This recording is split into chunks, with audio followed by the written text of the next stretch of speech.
ਵਾਹਿਗੁਰੂ ਜੀ ਕਾ ਖਾਲਸਾ ਵਾਹਿਗੁਰੂ ਜੀ ਕੀ ਫਤਿਹ। ਸਾਰੀਆਂ ਸੰਗਤਾਂ ਦਾ ਇੱਕ ਵਾਰ ਫਿਰ ਧੰਨਵਾਦ। ਹੁਣ ਆਪਣਾ ਜਿਹੜਾ ਅਗਲਾ ਪਾਰਟ ਹੈਗਾ ਆ ਪ੍ਰੋਗਰਾਮ ਦਾ ਕਿ ਜਿਹੜੇ ਸਵਾਲ ਜਵਾਬ ਆ ਸੰਗਤਾਂ ਦੇ ਕਾਫੀ, ਉਹਨਾਂ ਨੂੰ ਲੈ ਕੇ ਆਪਾਂ ਕੋਸ਼ਿਸ਼ ਕੀਤੀ ਆ ਕਿ ਉਹਨਾਂ ਨੂੰ ਕੰਸੋਲੀਡੇਟ ਕਰਕੇ ਕਿ ਕੁਝ ਕੁ ਸਵਾਲਾਂ ਦੇ ਵਿੱਚ ਜਿਹੜੇ ਸਾਰੇ ਸਵਾਲ ਹੈਗੇ ਆ ਉਹ ਪਰੋਏ ਜਾ ਸਕਣ ਅਤੇ ਆਪਾਂ ਦੋਨੋਂ ਭਾਈ ਸਾਹਿਬ ਉਹਨਾਂ ਦੇ ਉੱਤੋਂ ਉਹਨਾਂ ਦੇ ਜਵਾਬ ਲੈ ਸਕੀਏ। ਅਤੇ ਸ਼ੁਰੂ ਦੇ ਵਿੱਚ ਜਿੱਦਾਂ ਜਿਹੜਾ ਸਭ ਨੂੰ ਪਹਿਲਾਂ ਇੱਕ ਸਵਾਲ ਹੈਗਾ ਕਿ ਹੁਣ ਭਾਈ ਸਾਹਿਬ ਉਹਨਾਂ ਦੀ ਜਿਹੜੀ ਭਾਈ ਜਸਵੰਤ ਸਿੰਘ ਖਾਲੜਾ ਦੇ ਉੱਤੇ ਕਿਤਾਬ ਆਈ ਸੀਗੀ ਕਈ ਸਾਲ ਪਹਿਲਾਂ ਆਈ ਸੀਗੀ ਪੰਜਾਬੀ ਦੇ ਵਿੱਚ, ਹੈ ਨਾ, ਕਿ ਇਸ ਵੇਲੇ ਮਾਈਕ ਪਿੱਛੇ ਰੱਖ ਕੇ ਥੋੜੀ ਹਾਂਜੀ ਅੱਛਾ ਹੈਲੋ। ਅਤੇ ਇਸ ਵੇਲੇ ਹੁਣ ਆਪਾਂ ਜਿਹੜੀ ਅੱਜ ਬੁੱਕ ਲਾਂਚ ਵੀ ਕੀਤੀ ਆ ਭਾਈ ਸਾਹਿਬ ਦੀ ਜਿਹੜੀ ਕਿਤਾਬ ਆ ਉਹ ਇੰਗਲਿਸ਼ ਦੇ ਵਿੱਚ ਡਾਰਕਨੈਸ ਡਿਫਾਈਡ, ਕਿ ਕੀ ਲੋੜ ਪਈ ਇਹਦੀ ਭਾਈ ਸਾਹਿਬ ਮਤਲਬ ਆਪਣੇ ਅੱਜ ਕੱਲ੍ਹ ਦੇ ਸਮੇਂ ਦੇ ਵਿੱਚ ਕਿ ਆਪਾਂ ਉਹਦੀ ਜਿਹੜੀ ਅੰਗਰੇਜ਼ੀ ਦੇ ਵਿੱਚ ਤਰਜਮਾ ਹੋਇਆ ਅਤੇ ਉਹ ਭਾਈ ਸਾਹਿਬ ਹੁਣੀ ਕੀ ਉਹਦੀ ਲੋੜ ਸਮਝਦੇ ਆ ਅਤੇ ਅੱਜ ਕੱਲ੍ਹ ਦੇ ਸਮੇਂ ਦੇ ਵਿੱਚ ਕਿਉਂ ਜ਼ਰੂਰੀ ਆ ਕਿ ਆਪਾਂ ਜਿਹੜੀਆਂ ਹੋਰ ਭਾਸ਼ਾਵਾਂ ਦੇ ਵਿੱਚ ਵੀ ਜਿਹੜੀ ਵੱਧ ਤੋਂ ਵੱਧ ਆਊਟਰੀਚ ਆ ਜਿਹੜੀ ਆਪਣੀ ਗੱਲਬਾਤ ਆ ਉਹ ਪਹੁੰਚਦੀ ਕਰੀਏ। ਸਭ ਨੂੰ ਪਹਿਲਾਂ ਮੈਂ ਭਾਈ ਅਜਮੇਰ ਸਿੰਘ ਉਹਨਾਂ ਨੂੰ ਬੇਨਤੀ ਕਰਦਾ ਕਿ ਉਹ ਕਿਤਾਬ ਦੇ ਬਾਰੇ ਜਾਣਨਾ ਪਾਉਣ ਕਿ ਇਹਦੀ ਐਸਾ ਸੱਚ ਮਤਲਬ ਲੋੜ ਕਿਉਂ ਪਈ, ਕਿਉਂਕਿ ਇੱਕ ਕਿਤਾਬ ਤਾਂ ਪਹਿਲਾਂ ਪੰਜਾਬੀ ਦੇ ਵਿੱਚ ਆਲਰੇਡੀ ਆ ਗਈ ਸੀਗੀ।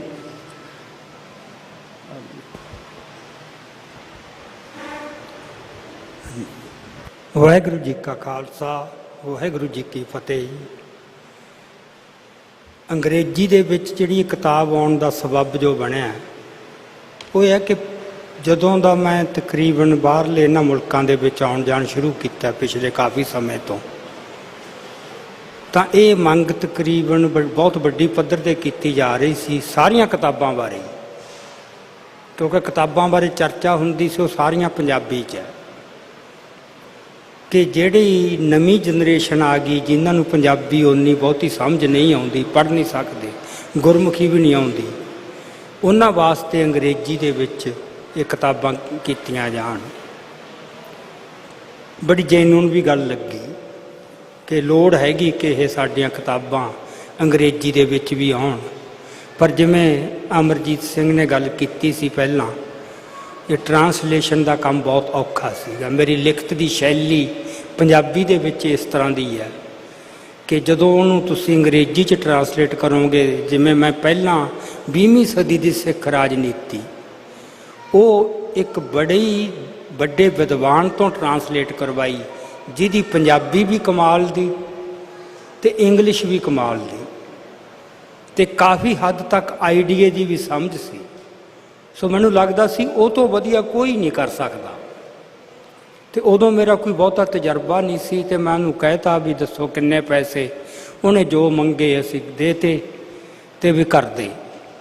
ਦੇਖਿਆ ਹੈ ਨਾ ਚੈਪਟਰ ਵਾਈਜ਼ ਜਿਵੇਂ ਵੀ ਕਿਸ ਤਰ੍ਹਾਂ, ਜਦੋਂ ਉਹਨੇ ਕਰਕੇ ਮੈਨੂੰ ਸਾਰੀ ਸੌਂਪੀ ਅਤੇ ਮੈਂ ਪੜ੍ਹੀ ਅਤੇ ਮੈਨੂੰ ਲੱਗਿਆ ਮੇਰੀ ਤਾਂ ਕਿਤਾਬ ਹੀ ਨਹੀਂ ਹੈ।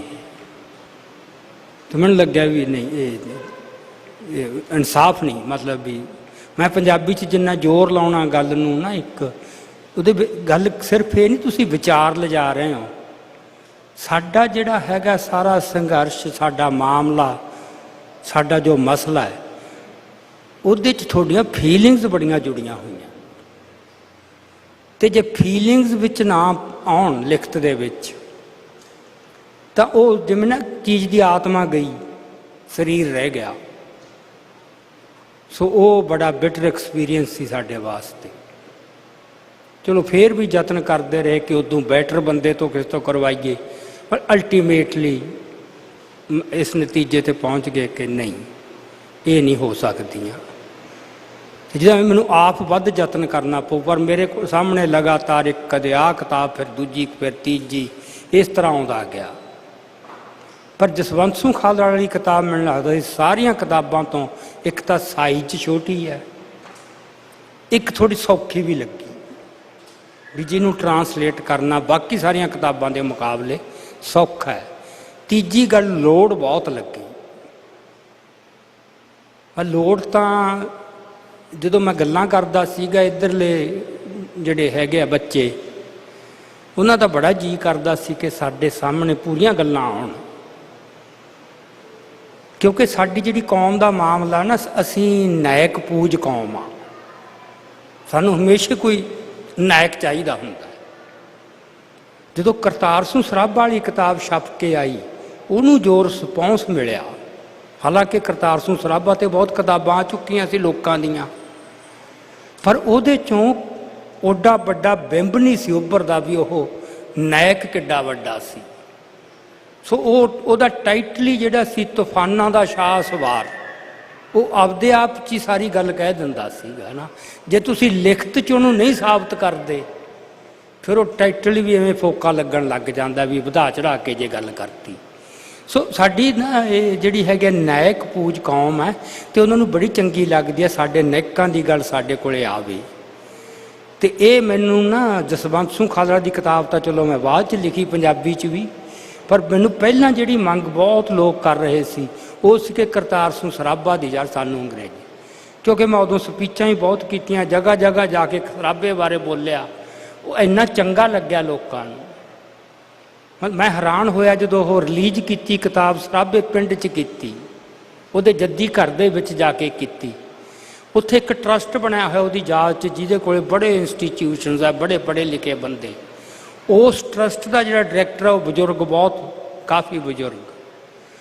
ਅਤੇ ਜਦੋਂ ਮੈਂ ਬੋਲਿਆ ਉਹ ਕਿਤਾਬ ਰਿਲੀਜ਼ ਤੋਂ ਬਾਅਦ, ਉਹ ਕਿੰਨਾ ਚਿਰ ਬੋਲ ਨਹੀਂ ਸਕਿਆ ਬੰਦਾ। ਕਹਿੰਦਾ ਅਸੀਂ ਸਭ ਕੁਝ ਕਰੀ ਜਾਂਦੇ ਹਾਂ, ਸਾਨੂੰ ਖੁਦ ਨੂੰ ਪਤਾ ਨਹੀਂ ਐਡੀ ਵੱਡੀ ਚੀਜ਼ ਸੀ। ਸਾਡੇ ਨਾ ਲੋਕਾਂ ਦਾ ਹੌਸਲਾ ਵੱਧਦਾ। ਫਿਰ ਸੰਤਾਂ ਬਾਰੇ ਵੀ ਇਸ ਤਰ੍ਹਾਂ ਹੀ ਹੈ, ਸੰਤਾਂ ਦੀ ਖੁਸ਼ਕ ਜੀ ਪੇਸ਼ਕਾਰੀ ਬਹੁਤ ਹੋ ਰਹੀ ਸੀ, ਪਰ ਉਹਨਾਂ ਦੀ ਪੂਰੀ ਹਸਤੀ ਕੀ ਸੀ, ਉਹਨਾਂ ਨੇ ਕੀ ਕਰ ਦਿਖਾਇਆ, ਇਹ ਨਹੀਂ ਸੀ ਸਾਹਮਣੇ ਆ ਰਿਹਾ। ਤੋ ਇਸੇ ਤਰ੍ਹਾਂ ਹੀ ਜਸਵੰਤ ਸਿੰਘ ਖਾਲੜਾ ਦੀ ਗੱਲ ਸੀਗੀ ਕਿ ਇੱਕੋ ਇੱਕ ਸਾਡਾ ਇਸ ਸੰਘਰਸ਼ ਦਾ ਸ਼ਹੀਦ ਹੈ ਜਿਹਨੂੰ ਇੰਟਰਨੈਸ਼ਨਲ ਲੈਵਲ 'ਤੇ ਰੈਕਗਨੀਸ਼ਨ ਮਿਲ ਗਈ। ਸ਼ਹੀਦ ਤਾਂ ਬਹੁਤ ਨੇ ਸਾਡੇ ਕੋਲੇ। ਸੋ ਕੁਦਰਤੀ ਇਹਦੇ 'ਚ ਕਈ ਸਬੱਬ ਇਹੋ ਜਿਹੇ ਬਣੇ। ਇੱਕ ਤਾਂ ਮਸਲਾ ਹਿਊਮਨ ਰਾਈਟਸ ਦਾ, ਇੱਕ ਉਹ ਖੁਦ ਆ ਕੇ ਇੱਥੇ ਕੈਨੇਡਾ ਦੀ ਧਰਤੀ 'ਤੇ ਪਾਰਲੀਮੈਂਟ ਦੇ ਵਿੱਚ ਬੋਲ ਚੁੱਕਾ ਸੀ, ਅਤੇ ਉਹ ਇੰਟਰੋਡਿਊਸ ਹੋ ਚੁੱਕਿਆ ਸੀ ਇੰਗਲੈਂਡ ਦੇ ਵਿੱਚ ਵੀ, ਆਸਟਰੀਆ ਦੇ ਵਿੱਚ ਵੀ ਉਹ ਜਾ ਕੇ ਬੋਲਿਆ। ਮਤਲਬ ਉਹ ਇੰਟਰਨੈਸ਼ਨਲ ਆਡੀਅੰਸ ਨੂੰ ਐਡਰੈਸ ਹੋ ਚੁੱਕਿਆ ਸੀ। ਅਤੇ ਫਿਰ ਜਿਸ ਤਰੀਕੇ ਨਾਲ ਉਹਦੀ ਸ਼ਹਾਦਤ ਹੋਈ, ਅਤੇ ਉਹਨੂੰ ਇੱਕ ਬਹੁਤ ਵੱਡਾ, ਉਹਦਾ ਨਾਂ ਬਹੁਤ ਵੱਡੀ ਪੱਧਰ 'ਤੇ ਪ੍ਰਚਲਿਤ ਹੋ ਗਿਆ, ਪ੍ਰਤੀਕ ਬਣ ਗਿਆ ਇੱਕ। ਅਤੇ ਪ੍ਰਤੀਕ ਤਾਂ ਬਣ ਗਿਆ ਸੀ ਵੀ, ਪਰ ਉਹ ਬਿੰਬ ਜਿਹੜਾ ਹੁਣ ਇੱਕ ਵੱਡਾ ਸਿਰਜਣਾ ਸ਼ਹਾਦਤ ਦਾ, ਉਹ ਬਹੁਤ ਜ਼ਰੂਰੀ ਸੀ। ਕਿਉਂਕਿ ਮੈਂ ਇੱਕ ਵਾਰ ਹਰਿੰਦਰ ਸਿੰਘ ਮਹਿਬੂਬ ਨੂੰ ਸੁਣਿਆ ਸੰਤ ਜਰਨੈਲ ਸਿੰਘ ਖਾਲਸਾ ਬਾਰੇ ਬੋਲ ਰਹੇ ਸੀ, ਭਿੰਡਰਾਂ ਵਾਲੇ ਬਾਰੇ। ਉਹ ਕਹਿੰਦੇ ਵੀ ਕੁਛ ਬੰਦੇ ਕਿਤਾਬਾਂ ਲਿਖ ਰਹੇ ਨੇ ਅਤੇ ਉਹ ਨੁਕਸ ਕੱਢ ਰਹੇ ਨੇ ਵੀ ਸੰਤਾਂ ਨੇ ਆਹ ਨਹੀਂ ਕੀਤਾ, ਸੰਤਾਂ ਤੋਂ ਆਹ ਗਲਤੀ ਹੋ ਗਈ, ਸੰਤ ਇਸ ਗੱਲ 'ਚ ਪੂਰਾ ਨਹੀਂ ਸੀ ਸਾਫ਼। ਕਹਿੰਦਾ ਵੀ ਤੁਸੀਂ ਉਹਦੀਆਂ ਗਲਤੀਆਂ ਕਿੱਥੇ ਕੱਢੀ ਜਾਂਦੇ, ਤੁਹਾਨੂੰ ਪਹਿਲਾਂ ਸਮਝਣਾ ਪਊ ਵੀ ਉਹਦਾ ਮਕਸਦ ਕੀ ਸੀ ਭਲਾ। ਉਹ ਕਹਿੰਦਾ ਕਈ ਵਾਰ ਕੁਛ ਬੰਦੇ ਇੱਕ ਵੱਡਾ ਆਈਡੀਆ ਦੇ ਜਾਂਦੇ ਨੇ, ਉਹ ਆਈਡੀਆ ਵੀ ਬੜਾ ਪਾਵਰਫੁਲ ਹੁੰਦਾ ਹੈ। ਵੱਡੇ ਵਿਦਵਾਨ ਕਹਿ ਲਓ, ਜਿਨ੍ਹਾਂ ਦਾ ਖੇਤਰ ਉਹ ਹੈ, ਪਰ ਕੁਛ ਬੰਦੇ ਹੁੰਦੇ ਨੇ ਉਹ ਇੱਕ ਸ਼ਹਾਦਤ ਦਾ ਵੱਡਾ ਬਿੰਬ ਸਿਰਜ ਜਾਂਦੇ ਆ। ਉਸ ਬਿੰਬ 'ਚ ਤਾਕਤ ਬਹੁਤ ਹੁੰਦੀ ਹੈ। ਸੋ ਸਿੱਖ ਕੌਮ 'ਚ ਜੋ ਗਿਰਾਵਟ ਸੰਤਾਂ ਨੇ ਦੇਖੀ ਕਿ ਕੌਮ ਨੂੰ ਕੀ ਹੋ ਗਿਆ, ਸਾਡੀ ਉਹ ਕੌਮ ਜਿਹਤੇ ਅਸੀਂ ਇੰਨਾ ਫਖਰ ਕਰਦੇ ਹਾਂ ਵੀ 10 ਪਾਤਸ਼ਾਹੀਆਂ ਨੇ ਕਿੰਨੀ ਯਤਨ ਕਰ ਕਰਕੇ ਕਿੱਥੇ ਗੱਲ ਗਏ, ਸੀਸ ਦਿੱਤੇ ਸਰਬੰਸ ਬਾਰੇ, ਉਦੋਂ ਬਾਅਦ ਕੀ ਕੁਛ ਹੋਇਆ। ਅਤੇ ਅੱਜ ਹਾਲਤ ਇਹ ਹੋ ਜਾਏ ਕਿ ਪੰਜਾਬ 'ਚ ਸਾਡੀ ਸਰਕਾਰ ਹੋਵੇ, ਅੰਮ੍ਰਿਤਸਰ ਗੁਰੂ ਕੀ ਨਗਰੀ 'ਚ ਆ ਕੇ ਕਤਲ ਕਰਕੇ ਜਿਹੜੇ ਕਾਤਲ ਨੇ ਉਹ ਪੰਜਾਬ 'ਚੋਂ ਮੌਜ ਨਾ ਚਲੇ ਜਾਣ, ਅਤੇ ਕਿਸੇ ਦੀ ਜ਼ਰੂਰਤ ਨਾ ਪਵੇ ਵੀ ਉਹਨੂੰ ਹੱਥ ਵੀ ਪਾ ਸਕੇ। ਇਹ ਇੰਨੀ ਲਾਚਾਰਗੀ, ਇੰਨੀ ਬੇਗੈਰਤੀ, ਇਹ ਕਿੱਥੋਂ ਸਾਡੀ ਕੌਮ 'ਚ ਆ ਗਈ। ਹੁਣ ਜੇ ਉਹ ਮੁੜ ਕੇ ਕੌਮ ਨੂੰ ਉਸ ਸਟੇਜ 'ਤੇ ਲੈ ਕੇ ਜਾਣਾ ਤਾਂ ਉਹ ਇਕੱਲੇ ਆਈਡੀਏ ਨਾਲ ਨਹੀਂ ਸੀ ਜਾਣਾ। ਸ਼ਹਾਦਤ ਦਾ ਵੱਡਾ ਬਿੰਬ ਰਚਨਾ ਬਹੁਤ ਜ਼ਰੂਰੀ ਸੀ। ਜਿਵੇਂ ਬਾਬਾ ਬੰਦਾ ਸਿੰਘ ਦੀ ਬਹਾਦਰ ਦੀ ਸ਼ਹਾਦਤ ਹੈ ਨਾ, ਬਾਬਾ ਬੰਦਾ ਸਿੰਘ ਬਹਾਦਰ ਦਾ ਜਿਹੜਾ ਕਰਮ ਹੈ ਗੁਰਦਾਸ ਨੰਗਲ ਦੀ ਗੜ੍ਹੀ ਦੇ ਵਿੱਚ, ਕਿ ਜਦੋਂ ਬਿਲਕੁਲ ਘੇਰਾ ਪੈ ਗਿਆ, ਅੰਦਰ ਰਸਦ ਪਾਣੀ ਕੋਈ ਨਹੀਂ, ਸਭ ਕੁਝ ਮੁੱਕ ਗਿਆ, ਤੇ ਨਾਲ ਦੇ ਸਿੰਘ ਕਹਿ ਰਹੇ ਨੇ ਕਿ ਆਪਾਂ ਇੱਥੋਂ ਨਿਕਲ ਚੱਲੀਏ, ਇੱਕ ਵਾਰੇ ਘੇਰੇ ਚੋਂ ਨਿਕਲ ਚੱਲੀਏ, ਨਿਕਲ ਸਕਦੇ ਹਾਂ ਰਾਤ ਬਰਾਤੇ, ਕੁਝ ਸਿੰਘ ਸ਼ਹੀਦ ਹੋ ਜਾਣਗੇ, ਕੁਝ ਫੇਰ ਵੀ ਨਿਕਲ ਜਾਣਗੇ, ਤੇ ਮੁੜ ਕੇ ਫੇਰ ਆਪਾਂ ਤਕੜੇ ਹੋ ਕੇ ਲੜਾਈ ਲੜਾਂਗੇ। ਫੌਜੀ ਰਣਨੀਤੀ ਇਹ ਕਹਿੰਦੀ ਸੀ ਕਿ ਬਾਬਾ ਬੰਦਾ ਸਿੰਘ ਬਹਾਦਰ ਨੂੰ ਉਹਨਾਂ ਸਿੰਘਾਂ ਦੀ ਗੱਲ ਮੰਨ ਲੈਣੀ ਚਾਹੀਦੀ ਸੀ, ਪਰ ਜਿਸ ਕਿਸਮ ਦੀ ਉਹਨੇ ਇਸ ਗੱਲ ਦੇ ਉੱਤੇ ਕਿ ਨਹੀਂ ਬਾਹਰ ਨਹੀਂ ਜਾਣਾ, ਉਹਨਾਂ ਨੇ ਕੋਈ ਹੋਰ ਧਾਰ ਰੱਖੀ ਸੀ। ਉਹ ਮੇਰੇ ਖਿਆਲ ਉਹ ਜਿਸ ਤਰ੍ਹਾਂ ਉਹ ਸ਼ਹੀਦ ਹੋਏ, ਫਿਰ ਉਹਨਾਂ ਨੂੰ ਇਹ ਪਤਾ ਸੀ ਕਿ ਇੱਥੋਂ ਨਿਕਲ ਵੀ ਜਾਵਾਂਗੇ, ਜੰਗ 'ਚ ਕਿਤੇ ਸ਼ਹੀਦ ਵੀ ਹੋ ਜਾਵਾਂਗੇ, ਉਹ ਤਾਂ ਬਹੁਤ ਹੋਏ ਤੇ ਹੁੰਦੇ ਰਹਿਣਗੇ। ਇੱਕ ਬਿੰਬ ਸਿਰਜਣਾ ਵੱਡਾ, ਜਿਹਦੀਆਂ ਗੱਲਾਂ ਸਦੀਆਂ ਤੱਕ ਲੋਕ ਕਰਦੇ ਰਹਿਣਗੇ। ਸੋ ਸੰਤਾਂ ਨੇ ਵੀ ਉਹ ਬਿੰਬ ਸਿਰਜਣਾ ਸੀ ਜੋ ਬਾਬਾ ਬੰਦਾ ਸਿੰਘ ਬਹਾਦਰ ਨੇ ਸਿਰਜਿਆ, ਤੇ ਜਸਵੰਤ ਸਿੰਘ ਖਾਲੜਾ ਨੇ ਵੀ ਉਹ ਬਿੰਬ ਸਿਰਜਣਾ ਸੀ। ਜਦੋਂ ਬੰਦਾ ਕੋਈ ਇਹ ਧਾਰ ਕੇ ਚੱਲਦਾ, ਉਦੋਂ ਉਹਦੀ ਸੁਰਤ ਬਿਲਕੁਲ ਆਪਦੇ ਉਸ ਨਿਸ਼ਾਨੇ 'ਤੇ ਇਕਾਗਰ ਹੁੰਦੀ ਹੈ। ਉਦੋਂ ਉਹਨੂੰ ਕੋਈ ਦੁਨੀਆ ਦੀ ਹੋਰ ਨਾ ਕੋਈ ਖਿੱਚ ਰਹਿੰਦੀ ਹੈ, ਨਾ ਕੋਈ ਡਰ, ਨਾ ਕੋਈ ਭੈ ਰਹਿੰਦਾ, ਨਾ ਸਰੀਰਕ, ਨਾ ਕੋਈ ਮਾਨਸਿਕ, ਨਾ ਕੋਈ ਹੋਰ ਕਿਸੇ ਕਿਸਮ ਦਾ।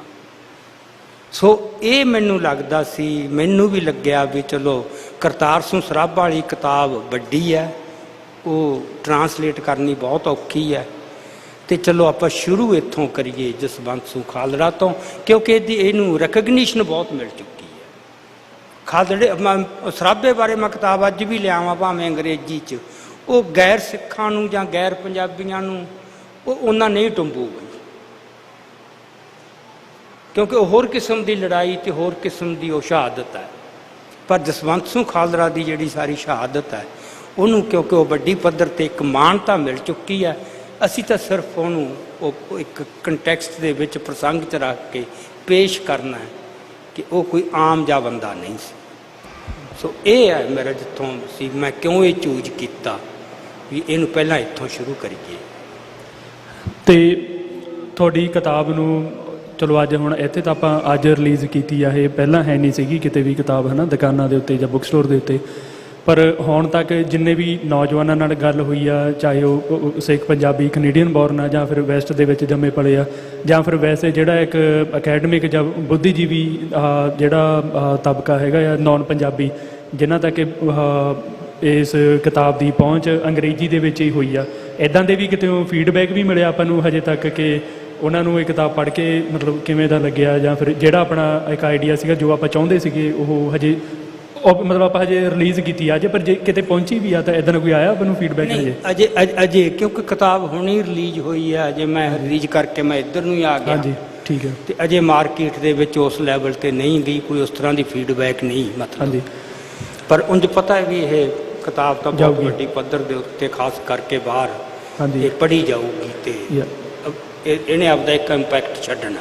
ਬਿਲਕੁਲ। ਜਦੋਂ ਮਨੁੱਖੀ ਅਧਿਕਾਰਾਂ ਨੂੰ ਲੈ ਕੇ ਹੁਣ ਕੈਲੀਫੋਰਨੀਆ ਦੇ ਵਿੱਚ ਸਕੂਲ ਬਣਿਆ, ਇੱਥੇ ਪਾਰਕ ਬਣ ਰਹੀ ਆ, ਉਹ ਸਾਰੀਆਂ ਗੱਲਾਂ ਉਹ ਵੀ ਮੈਨੂੰ ਸੀਗਾ ਜਦੋਂ ਇਹ ਸਕੂਲ ਬਣਾਉਣ ਦੀ ਗੱਲ ਚੱਲੀ ਸੀ ਫਰਿਜਨੋ ਦੇ ਵਿੱਚ, ਉਹ ਜਿਹੜਾ ਐਲੀਮੈਂਟਰੀ ਸਕੂਲ, ਤਾਂ ਉਹ ਨੈਣਦੀਪ ਸਿੰਘ ਜੋ ਜਕਾਰਾ ਮੂਵਮੈਂਟ ਦਾ ਹੈਗਾ, ਤੇ ਉਹ ਕਹਿੰਦਾ ਵੀ ਜਦੋਂ ਅਸੀਂ ਮੀਟਿੰਗ ਦੇ ਵਿੱਚ ਕੇਸ ਰੱਖਣਾ ਸੀ ਤਾਂ ਸਾਡੇ ਕੋਲ ਮਟੀਰੀਅਲ ਕੋਈ ਨਹੀਂ ਸੀ, ਮਟੀਰੀਅਲ ਪੰਜਾਬੀ 'ਚ ਹੈ, ਤੇ ਉਹਨੂੰ ਖੁਦ ਇੰਨੀ ਪੰਜਾਬੀ ਚੰਗੀ ਨਹੀਂ ਆਉਂਦੀ, ਤੇ ਇਸ ਕਰਕੇ ਉਹ ਕਹਿੰਦਾ ਮੈਂ ਕਿਸੇ ਤੋਂ ਟਰਾਂਸਲੇਟ ਕਰਵਾਇਆ ਕੁਝ ਸੈਕਸ਼ਨ ਮੇਰੀ ਕਿਤਾਬ 'ਚੋਂ, ਉਹ ਕਿਤਾਬ 'ਚੋਂ ਟਰਾਂਸਲੇਸ਼ਨ ਕਰਵਾ ਕੇ ਉੱਥੇ ਮੀਟਿੰਗ ਦੇ ਜਿਹੜੇ ਬੋਰਡ ਸੀ ਉਹਦੇ ਅੱਗੇ ਉਹ ਪੇਸ਼ ਕੀਤਾ ਵੀ ਆਹ ਸੀ ਜਸਵੰਤ ਸਿੰਘ ਖਾਲੜਾ। ਉਸ ਗੱਲ ਤੋਂ ਫਿਰ ਸਾਨੂੰ ਲੱਗਿਆ ਵੀ ਕਿੰਨੀ ਵੱਡੀ ਲੋੜ ਹੈ, ਜੇ ਉਹਨੂੰ ਐਡੀ ਵੱਡੀ ਮਾਨਤਾ ਮਿਲ ਰਹੀ ਹੈ, ਪਤਾ ਤਾਂ ਲੱਗੇ ਨਾ ਉਹਦੀ ਸੋਚ ਕੀ, ਕਿੱਡਾ ਉਹਦਾ ਸੰਘਰਸ਼ ਸੀ, ਤੇ ਕਿਸ ਤਰ੍ਹਾਂ ਉਹਦੀ ਸ਼ਹਾਦਤ ਹੋਈ। ਤੇ ਭਾਈ ਸਾਹਿਬ ਜੀ ਜਿੱਦਾਂ ਸੰਘਰਸ਼ ਦੇ ਵਿੱਚ, ਅੱਛਾ ਜੀ, ਹੁਣ ਠੀਕ ਆ ਆਵਾਜ਼? ਹਾਂਜੀ, ਮੈਂ ਕਹਿਣ ਲੱਗਿਆ ਸੀਗਾ ਕਿ ਜਿੱਦਾਂ ਸੰਘਰਸ਼ ਨੂੰ ਲੈ ਕੇ ਭਾਈ ਖਾਲੜਾ ਜੀ ਨਕਸਲਾਈਟ ਮੂਵਮੈਂਟ ਦੇ ਵਿੱਚ ਵੀ ਜਾਂ ਫਿਰ ਆਪਣੀ ਖਾਲਿਸਤਾਨ ਦੀ ਲਹਿਰ ਦੇ ਨਾਲ ਵੀ ਉਹਨਾਂ ਦਾ ਸੰਬੰਧ ਰਿਹਾ।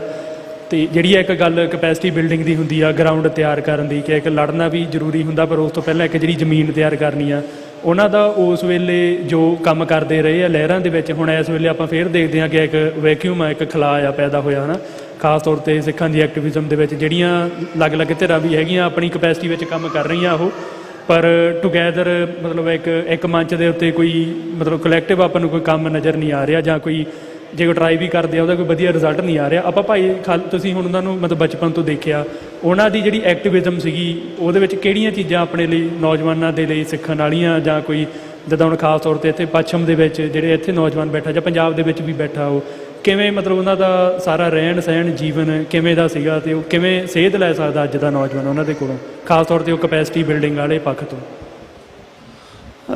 ਵੇਖੋ ਸਰਦਾਰ ਜਸਵੰਤ ਸਿੰਘ ਖਾਲੜਾ ਦਾ ਜਿੱਦਾਂ ਪਰਿਵਾਰਕ ਤੌਰ 'ਤੇ ਤਾਂ ਮੇਰੇ ਖਿਆਲ ਬਹੁਤ ਦੱਸ ਚੁੱਕੇ ਆ ਅੱਗੇ ਹੀ, ਵੀ ਜਿਹੜੀਆਂ ਚੀਜ਼ਾਂ ਪਰਿਵਾਰ ਦੇ ਵਿੱਚੋਂ ਮਿਲੀਆਂ ਸੀਗੀਆਂ ਉਹ ਵੱਡ ਵਡੇਰਿਆਂ ਤੋਂ ਲੈ ਕੇ ਕੁਦਰਤੀ ਪਰਿਵਾਰਕ ਤੌਰ 'ਤੇ ਪਹਿਲੀਆਂ ਦੋਵਾਂ ਹਕੂਮਤਾਂ ਦੇ ਨਾਲ ਵੀ ਲੜਾਈ ਲੜਨ ਦਾ ਮੌਕਾ ਮਿਲਿਆ, ਮੁਗਲ ਹਕੂਮਤ ਨਾਲ ਵੀ, ਅੰਗਰੇਜ਼ਾਂ ਦੇ ਨਾਲ ਵੀ, ਅਤੇ ਹੁਣ ਇਹ ਤੀਜੀ ਹਕੂਮਤ ਸੀ ਜਿਹੜੀ ਸਿੱਖਾਂ ਦੇ ਉੱਤੇ ਰਾਜ ਕਰਨ ਡਈ ਆ। ਮੈਂ ਇੱਕ ਗੱਲ ਤੋਂ ਸ਼ੁਰੂ ਕਰਦਾ ਵੀ ਇੱਕ 1993 ਦੇ ਵਿੱਚ ਨਾ ਇੱਕ ਅੰਮ੍ਰਿਤਸਰ ਕਚਹਿਰੀਆਂ ਦੇ ਵਿੱਚ ਤਰੀਕ ਸੀਗੀ, ਅਤੇ ਉੱਥੇ ਉਹਨਾਂ ਦੇ ਕੁਝ ਸਾਥੀ ਬੈਠੇ ਸੀ। ਇੱਕ ਜਣਾ ਕਹਿਣ ਲੱਗਾ ਵੀ ਜਸਵੰਤ ਸਿੰਘ ਵੀ ਸਾਡੇ ਵੀ ਵੱਡ ਵਡੇਰਿਆਂ ਨੇ ਮੁਗਲਾਂ ਵਿਰੁੱਧ ਲੜਾਈ ਲੜੀ ਆ, ਤੁਹਾਡਿਆਂ ਨੇ ਵੀ, ਸਾਡਿਆਂ ਨੇ ਅੰਗਰੇਜ਼ਾਂ ਵਿਰੁੱਧ ਲੜੀ ਆ, ਤੁਹਾਡਿਆਂ ਨੇ ਵੀ, ਅਤੇ ਹੁਣ ਆਪਾਂ ਇਹਨਾਂ ਦੇ ਵਿਰੁੱਧ ਜਿਹੜੀ ਆ ਉਹ ਵੀ ਲੜਾਈ ਲੜਨੀ। ਜਾਣੀ ਕਿ ਉਹਨਾਂ ਦਾ ਗੱਲ ਨੂੰ ਸਮਝਣ ਦਾ ਅਤੇ ਗੱਲ ਨੂੰ ਕਰਨ ਦਾ ਜਿਹੜਾ ਤਰੀਕਾ ਸੀਗਾ ਉਹ ਇੰਨਾ ਸਰਲ ਹੁੰਦਾ ਹੈ ਵੀ ਉਹ ਹਾਸੇ ਦੇ ਵਿੱਚ ਹੀ ਉਹਨੂੰ ਕਹਿੰਦੇ ਵੀ ਮੈਂ ਤਾਂ ਲੜ ਜਾਣੀ, ਤੇਰਾ ਮੈਨੂੰ ਪਤਾ ਨਹੀਂ। ਅਤੇ ਜਦੋਂ ਵੀ ਮੈਂ ਹੁਣ ਵੀ ਉਸ ਸ਼ਖਸ ਨੂੰ ਵੇਖਦਾ ਵਾਂ ਤਾਂ ਮੈਨੂੰ ਉਹ ਗੱਲ ਚੇਤੇ ਆ ਜਾਂਦੀ ਆ।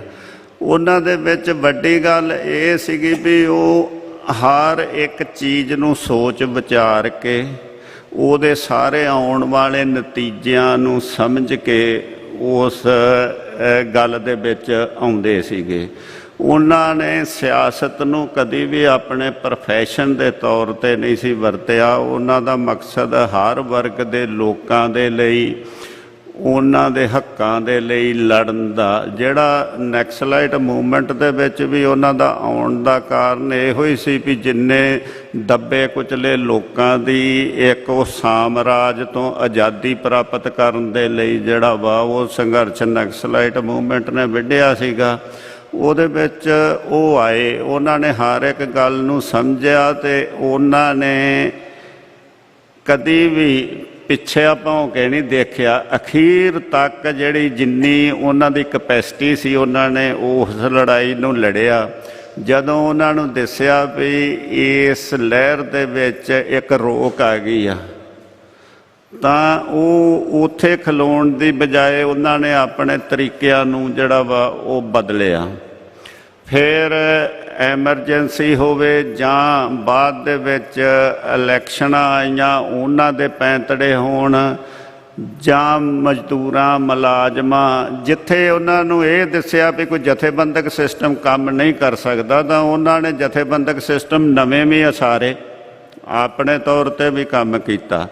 ਜਾਣੀ ਕਿ ਇੱਕ ਮਨ ਦੇ ਵਿੱਚ ਉਹ ਲਗਨ ਲੈ ਕੇ ਤੁਰੇ ਸੀਗੇ। ਇਸੇ ਤਰ੍ਹਾਂ ਚੱਲਦਿਆਂ ਚੱਲਦਿਆਂ ਹੀ ਉਹਨਾਂ ਦਾ ਸਿੱਖ ਸੰਘਰਸ਼ ਦੇ ਨਾਲ ਜਿਹੜਾ ਵਾ ਉਹ ਵਾਹ ਪਿਆ। ਅੱਜ ਬਲਪ੍ਰੀਤ ਸਿੰਘ ਨੇ ਜੋ ਸਟੇਜ ਦੇ ਉੱਤੇ ਬੋਲਿਆ ਵੀ ਜਦੋਂ ਮੈਂਬਰ ਪਾਰਲੀਮੈਂਟ ਡੋਰਾ ਨੌਕ ਕਰਨ ਜਾਂਦੇ ਆ ਅਤੇ ਉਹਨਾਂ ਨੂੰ ਕੋਈ ਸਵਾਲ ਨਹੀਂ ਪੁੱਛਦਾ, ਉਸ ਗੱਲ ਨੇ ਮੈਨੂੰ ਵੀ 33 ਸਾਲ ਪਿੱਛੇ ਜਾ ਕੇ ਸੁੱਟਤਾ। ਕਿਉਂਕਿ 1992 ਦੀ ਗੱਲ ਆ ਜਦੋਂ ਇੰਗਲੈਂਡ ਦੀਆਂ ਪਾਰਲੀਮੈਂਟ ਚੋਣਾਂ ਸੀਗੀਆਂ ਅਤੇ ਅਸੀਂ ਸਾਰੇ ਲੇਬਰ ਪਾਰਟੀ ਦੇ ਮੈਂਬਰ ਸਾਂ। ਲੇਬਰ ਪਾਰਟੀ ਦੇ ਬੋਰਡ ਵੀ ਘਰਾਂ ਦੇ ਅੱਗੇ ਲਾਏ ਸੀ। ਜਦੋਂ ਕੈਂਡੀਡੇਟ ਡੋਰ ਟੂ ਡੋਰ ਆਇਆ ਵੋਟਾਂ ਕਹਿਣ, ਅਤੇ ਮੈਂ ਉਹਨੂੰ ਕਿਹਾ ਵੀ ਮੈਂ ਤੇਰੇ ਨਾਲ ਗੱਲ ਕਰਨੀ। ਉਹ ਕਹਿੰਦਾ ਠੀਕ ਆ, ਘਰੇ ਆਣ ਬੈਠਾ। ਮੇਰਾ ਉਹਦੇ ਕੋਲ ਇੱਕ ਕੁਐਸਚਨ ਸੀਗਾ ਵੀ ਤੁਸੀਂ ਆਪਣੇ ਚੋਣ ਮੈਨੀਫੈਸਟੋ ਦੇ ਵਿੱਚ ਜਿਹੜੀ ਆ ਕਸ਼ਮੀਰੀਆਂ ਦੀ ਗੱਲ ਕੀਤੀ, ਫਲਸਤੀਨੀਆਂ ਦੀ ਗੱਲ ਕੀਤੀ ਆ, ਕੁਰਦਸ਼ਾਂ ਦੀ ਗੱਲ ਕੀਤੀ ਆ, ਤੇ ਤੁਸੀਂ ਸਿੱਖਾਂ ਦਾ ਉਹਦੇ ਬਾਰੇ ਕੁਝ ਨਹੀਂ, ਜਿਨ੍ਹਾਂ ਤੇ ਨਿੱਤ ਦਿਹਾੜੇ ਪੰਜਾਬ ਦੀ ਧਰਤੀ ਦੇ ਉੱਤੇ ਜ਼ੁਲਮ ਹੋ ਰਿਹਾ। ਤੇ ਉਹਦਾ ਮੈਨੂੰ ਸਿੱਧਾ ਜਵਾਬ ਸੀਗਾ ਵੀ ਉਹਨਾਂ ਨੂੰ ਮੈਂ ਸਾਰੀ ਗੱਲ ਐਕਸਪਲੇਨ ਕੀਤੀ। ਮੈਨੂੰ ਕਹਿੰਦੇ ਵੀ ਜੇ ਤੂੰ ਹੁਣ ਇਹ ਗੱਲ ਸ਼ੁਰੂ ਹੀ ਕੀਤੀ ਆ ਤੇ ਜਿਹੜਾ ਦੂਜੀ ਪਾਰਟੀ ਦਾ ਕੈਂਡੀਡੇਟ ਆ ਅੱਜ ਉਹਦੇ ਕੋਲ ਜਾ। ਜਦੋਂ ਮੈਂ ਟੋਰੀ ਪਾਰਟੀ ਦਾ ਜਿਹੜਾ ਕੈਂਡੀਡੇਟ ਸੀ ਉਹਦੇ ਕੋਲ ਗਿਆ, ਉਹਨੂੰ ਜਾ ਕੇ ਇਹ ਗੱਲ ਕਹੀ, ਕਿਉਂਕਿ ਉਹ ਸਿਟਿੰਗ ਮੈਂਬਰ ਪਾਰਲੀਮੈਂਟ ਸੀ। ਉਹਨੇ ਮੈਨੂੰ ਕਿਹਾ ਵੀ ਅਮਰਜੀਤ ਮੈਂ ਆ ਇਲੈਕਸ਼ਨ ਹਾਰ ਜਾਣੀ ਆ। ਮੈਂ ਹਾਂ ਇਹਦਾ ਕੋਈ ਫਰਕ ਨਹੀਂ ਪੈਂਦਾ ਵੀ ਹਾਰ ਜਾਣੀ ਆ ਕਿ ਨਹੀਂ, ਤੂੰ ਇਸ ਇਸ਼ੂ ਤੇ ਬੋਲਣਾ ਚਾਹੁੰਦਾ ਕਿ ਨਹੀਂ। ਉਹ ਕਹਿੰਦਾ ਮੈਂ ਅੱਗੇ ਵੀ ਬੋਲਦਾ ਸਾਂ, ਹੁਣ ਵੀ ਬੋਲੂੰਗਾ। ਤਾਂ ਸਰਦਾਰ ਜਸਵੰਤ ਸਿੰਘ ਖਾਲੜਾ ਨੇ ਸਾਰੇ ਆਪਣੇ ਜਿਹੜੇ ਸਹਿਰਦ ਸਾਥੀ ਸੀ ਉਹਨਾਂ ਨੂੰ ਕਹਿ ਕੇ ਮੀਟਿੰਗ ਸੱਦ ਲਈ। ਉਸ ਮੈਂਬਰ ਪਾਰਲੀਮੈਂਟ ਨੂੰ ਉਹਦੇ ਵਿੱਚ ਬੁਲਾ ਲਿਆ। ਉਹਨੇ ਸਿੱਖ ਮਸਲਿਆਂ ਦੇ ਉੱਤੇ ਰਿਟਨ ਜਿਹੜਾ ਵਾ ਉਹ ਲਿਖ ਕੇ ਲੈ ਆ ਕੇ ਉੱਥੇ ਬੋਲ ਦਿੱਤਾ। ਤਾਂ ਉਸ ਤੋਂ ਅਗਲਾ ਕੁਐਸਚਨ ਇਹ ਸੀ ਵੀ ਸਿੱਖਾਂ ਨੂੰ ਕਨਵਿੰਸ ਕਿੱਦਾਂ ਕੀਤਾ ਜਾਵੇ। ਜਦੋਂ ਅਸੀਂ ਸਰਦਾਰ ਜਸਵੰਤ ਸਿੰਘ ਖਾਲੜਾ ਨੂੰ ਪੁੱਛਿਆ, ਉਹਦਾ ਸਿੰਪਲ ਜਵਾਬ ਸੀ ਵੀ ਬੰਦੇ ਜਿੱਧਰ ਮਰਜ਼ੀ ਤੁਰੇ ਫਿਰਨ, ਬੀਬੀਆਂ ਪੰਥ ਨੂੰ ਵੋਟ ਪਾਉਣਗੀਆਂ। ਤਾਂ ਉਹਨਾਂ ਨੇ ਇੱਕ ਲੀਫਲੇਟ ਪ੍ਰਿੰਟ ਕੀਤਾ ਜਿਹੜਾ ਇੰਗਲਿਸ਼ ਦੇ ਵਿੱਚ ਵੀ ਸੀ, ਪੰਜਾਬੀ ਦੇ ਵਿੱਚ ਵੀ ਸੀ। ਅਸੀਂ ਸਾਰੇ ਉਸ ਹਲਕੇ ਦੇ ਵਿੱਚ ਘਰ ਘਰ ਜਿੱਥੇ ਸਿੱਖਾਂ ਦੇ ਡਰੈਸ ਲੈ ਕੇ ਉਹ ਚੀਜ਼ਾਂ ਜਿਹੜੀਆਂ ਵਾ ਉਹ ਵੰਡੀਆਂ।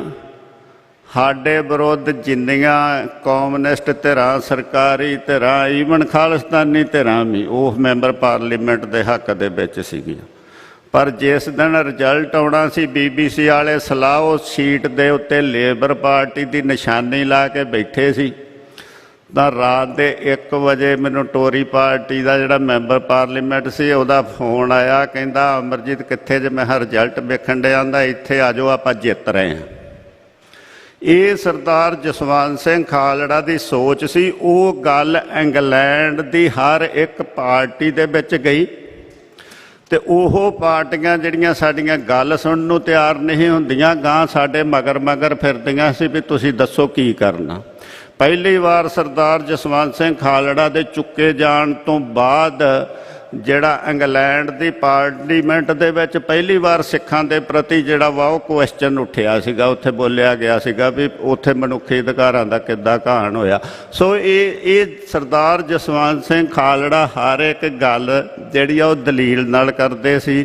ਦੂਜਾ ਜਿਹੜਾ ਉਹਨਾਂ ਨੇ ਮਸਲਾ ਚੁੱਕਿਆ ਸੀਗਾ ਇਹ ਬਹੁਤ ਕ੍ਰਿਟੀਕਲ ਤੇ ਖਤਰਨਾਕ ਸੀ ਉਹਨਾਂ ਟਾਈਮਾਂ ਦੇ ਹਿਸਾਬ ਦੇ ਨਾਲ ਜੇ ਦੇਖਿਆ ਜਾਵੇ, ਕਿਉਂਕਿ ਸਿੱਖ ਸੰਘਰਸ਼ ਦੀ ਗੱਲ ਕਰਨਾ ਉਦੋਂ ਸਿੱਧਾ ਹੀ ਸੀ ਵੀ ਹਥਿਆਰਬੰਦ ਲੜਾਈ ਨੂੰ ਸਪੋਰਟ ਕਰਨਾ, ਤੇ ਜਾਂ ਦੂਜੇ ਪਾਸੇ ਆਪੋਜਿਟ ਇਹ ਸੀ ਇਲੈਕਸ਼ਨਾਂ ਲੜਨਾ।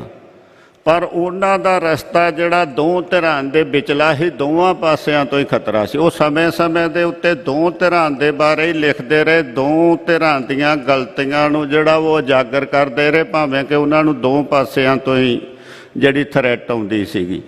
ਤੇ ਉਸ ਦੇ ਉੱਤੇ ਉਹਨਾਂ ਨੇ ਖੁੱਲ੍ਹ ਕੇ ਲਿਖਿਆ। ਮੈਂ ਅੱਜ ਹੀ ਇੱਕ ਉਹਨਾਂ ਦਾ ਪੜ੍ਹਨ ਡਿਆ ਹਾਂ, ਜਦੋਂ ਵੀ ਖਾੜਕੂ ਕੌਣ ਤੇ ਅੱਤਵਾਦੀ ਕੌਣ ਆ, ਤਾਂ ਉਹਨਾਂ ਨੇ ਉਦੋਂ ਵੀ ਲਿਖਿਆ ਸੀਗਾ ਵੀ ਜਿਹੜਾ ਵੀ ਸਿੱਖ ਬਾਣੀ ਤੇ ਬਾਣੇ ਦੇ ਸਿਧਾਂਤ ਨੂੰ ਮੰਨ ਕੇ ਉਹਦੇ ਮੁਤਾਬਕ ਆਪਣੇ ਜੀਵਨ ਨੂੰ ਢਾਲ ਕੇ ਚੱਲੂਗਾ, ਉਹ ਹਰ ਸਿੱਖ ਖਾੜਕੂ ਆ। ਜ਼ਰੂਰੀ ਨਹੀਂ ਵੀ ਉਹ ਹਥਿਆਰ ਚੁੱਕੇ।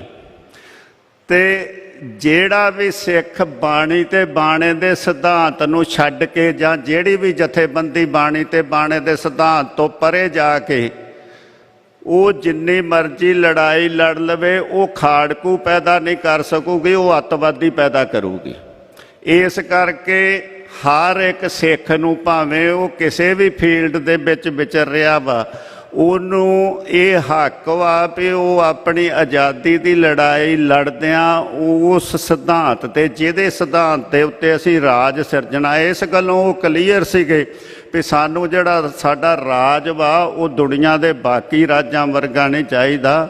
ਅਸੀਂ ਉਹ ਗੁਰੂ ਗ੍ਰੰਥ ਸਾਹਿਬ ਦੀ ਆਈਡੀਓਲੋਜੀ ਨੂੰ ਦੁਨੀਆ ਦੇ ਵਿੱਚ ਜਿਹੜਾ ਵਾ ਉਹ ਦੱਸਣ ਦੇ ਲਈ ਰਾਜ ਦੀ ਸਿਰਜਣਾ ਕਰਨੀ ਆ, ਜਿਹੜੀ ਆਈਡੀਓਲੋਜੀ ਦੇ ਵਿੱਚ ਗੁਰੂ ਗ੍ਰੰਥ ਸਾਹਿਬ ਦੇ ਅੱਗੇ ਜਦੋਂ ਸਿੱਖ ਨਤਮਸਤਕ ਹੁੰਦਾ ਤਾਂ ਉਹ ਸਾਰੇ ਧਰਮਾਂ ਦੇ ਭਗਤਾਂ ਨੂੰ ਆਪਣੇ ਗੁਰੂ ਦੇ ਬਰਾਬਰ ਮੰਨ ਕੇ ਮੱਥਾ ਟੇਕਦਾ, ਆਪਣਾ ਸੀਸ ਝੁਕਾਉਂਦਾ, ਤੇ ਉਸ ਸਿਧਾਂਤ ਤੇ ਸਿਰਜਿਆ ਰਾਜ ਜਿਹੜਾ ਵਾ ਉਹ ਦੁਨੀਆ ਦਾ ਸਭ ਤੋਂ ਵੱਡਾ ਡੈਮੋਕ੍ਰੈਟਿਕ ਰਾਜ ਹੋਊਗਾ।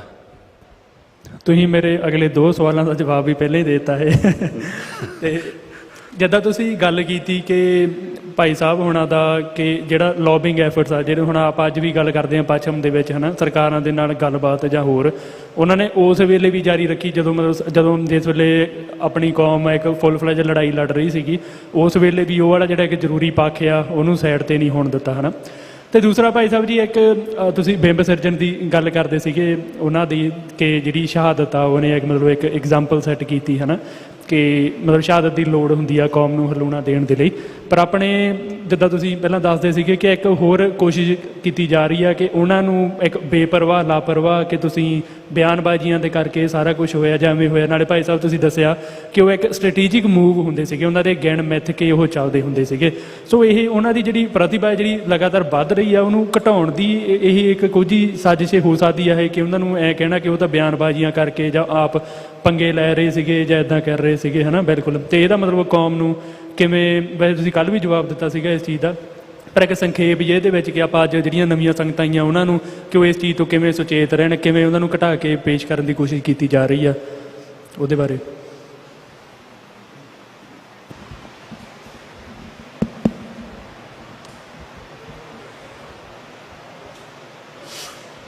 ਦੇਖੋ, ਮੈਂ ਜਿਹੜਾ ਪਹਿਲਾਂ ਗੱਲ ਕੀਤੀ ਸੀ ਕਿ ਤੁਸੀਂ ਜਦੋਂ ਕਿਸੇ ਵਿਅਕਤੀ ਦਾ ਕ੍ਰਿਟਿਸਿਜ਼ਮ ਕਰਦੇ ਹੋ ਨਾ, ਸ਼ਹੀਦ ਦਾ ਵੀ ਭਾਵੇਂ, ਕਿ ਉਹ ਤੋਂ ਆਹ ਊਣਤਾਈ ਰਹੇਗੀ ਜਾਂ ਉਹ ਤੋਂ ਆਹ ਗਲਤੀ ਹੋ ਗਈ, ਤਾਂ ਪਹਿਲਾਂ ਤੁਸੀਂ ਉਹਨੂੰ ਪੂਰਾ ਸਮਝਿਆ ਕਿ ਨਹੀਂ।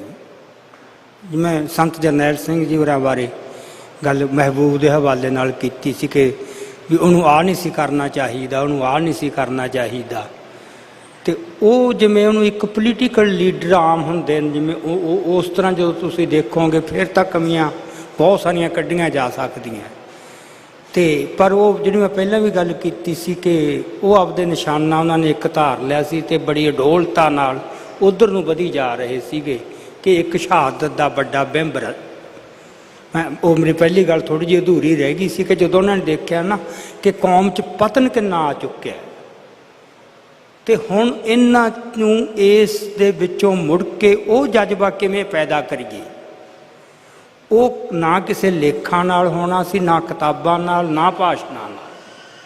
ਭਾਸ਼ਣਾਂ ਦੀ ਬੜੀ ਸੀਮਤਾਈ ਹੁੰਦੀ ਹੈ। ਉਹ ਕਿਸੇ ਐਕਟ ਨਾਲ ਹੋਣਾ ਸੀ, ਕਿਸੇ ਵੱਡੀ ਸ਼ਹਾਦਤ ਨਾਲ। ਇਹ ਸੰਤਾਂ ਨੂੰ ਇਹ ਪਤਾ ਲੱਗ ਗਿਆ ਸੀ ਕਿ ਹੁਣ ਇੱਕ ਵੱਡੀ ਸ਼ਹਾਦਤ ਦੀ ਲੋੜ ਹੈ, ਅਤੇ ਸ਼ਹਾਦਤ ਦੀ ਜਗ੍ਹਾ ਵੀ ਉਹਨਾਂ ਨੂੰ ਪਤਾ ਸੀ ਕਿ ਉਂਝ ਤਾਂ ਕਿਤੇ ਵੀ ਸਿੱਖ ਸਿਰ ਦਿੰਦਾ ਤਾਂ ਬੜਾ ਵੱਡੀ ਗੱਲ ਹੀ ਹੈ, ਕਿਸੇ ਕਾਜ ਲਈ ਸ਼ਹੀਦ ਹੋ ਜਾਣਾ, ਪਰ ਦਰਬਾਰ ਸਾਹਿਬ ਅੰਦਰ ਆਪਣਾ ਸੀਸ ਦੇਣਾ ਚੁਣ ਕੇ ਮਿੱਥ ਕੇ, ਉਹਨਾਂ ਨੂੰ ਪਤਾ ਸੀ ਕਿ ਇਸ ਦਾ ਅਸਰ ਹੋਰ ਤਰ੍ਹਾਂ ਜਾ ਕੇ ਕੌਮ 'ਤੇ ਪੈਣਾ। ਸੋ ਕੌਮ ਨੂੰ ਇੱਕ ਪਤਨ ਦੀ ਸਥਿਤੀ 'ਚੋਂ ਕੱਢਣਾ, ਉਹਦੇ ਵਾਸਤੇ ਉਹਨਾਂ ਨੇ ਉਹ ਸੋਚ ਲਿਆ ਸੀ। ਇਸੇ ਤਰ੍ਹਾਂ ਜਸਵੰਤ ਸਿੰਘ ਖਾਲੜਾ ਦਾ ਸੀ, ਕਿਉਂਕਿ ਜਸਵੰਤ ਸਿੰਘ ਖਾਲੜਾ ਨੇ ਜੋ ਨੋਟ ਕੀਤੀ ਗੱਲ ਉਹ ਇਹ ਸੀ ਕਿ ਸਿੱਖਾਂ 'ਚ ਦਹਿਸ਼ਤ ਬਹੁਤ ਪੈ ਗਈ ਹੈ। ਇੱਕ ਚੁਣਿਆ ਹੋਇਆ ਸਾਬਕਾ MP, ਉਹਦੇ ਭਤੀਜੇ ਕਤਲ ਕਰਤੇ, ਉਹ ਐਫੀਡੈਵਿਟ ਦੇਣ ਨੂੰ ਤਿਆਰ ਨਹੀਂ, ਇੰਨਾ ਡਰ ਹੈ। ਹੁਣ ਜਦੋਂ ਮਨਾਂ 'ਚੋਂ ਡਰ ਕੱਢਣਾ ਹੈ ਤਾਂ ਉਹ ਡਰ ਤਾਂ ਫਿਰ ਇਸ ਤਰ੍ਹਾਂ ਹੀ ਨਿਕਲ ਸਕਦਾ ਸੀ ਕਿ ਤੁਸੀਂ ਇੰਨਾ ਇੱਕ ਬੇਖੌਫ ਹੋ ਕੇ, ਜਿਵੇਂ ਹੁੰਦਾ ਨਾ ਹਨੇਰੇ ਨੂੰ ਚੈਲੰਜ ਕਰਨਾ, ਡਾਰਕਨੈਸ ਹੀ ਹੈ ਨਾ ਜਿਹਤੋਂ ਬੰਦੇ ਵੀ ਇੱਥੇ ਕੁਛ ਨਹੀਂ ਹੋ ਸਕਦਾ, ਉਹ ਦਹਿਸ਼ਤ ਮਨਾਂ 'ਤੇ ਪਈ ਹੈ, ਉਹ ਦਹਿਸ਼ਤ ਕੱਢਣੀ ਸੀ ਲੋਕਾਂ 'ਚੋਂ।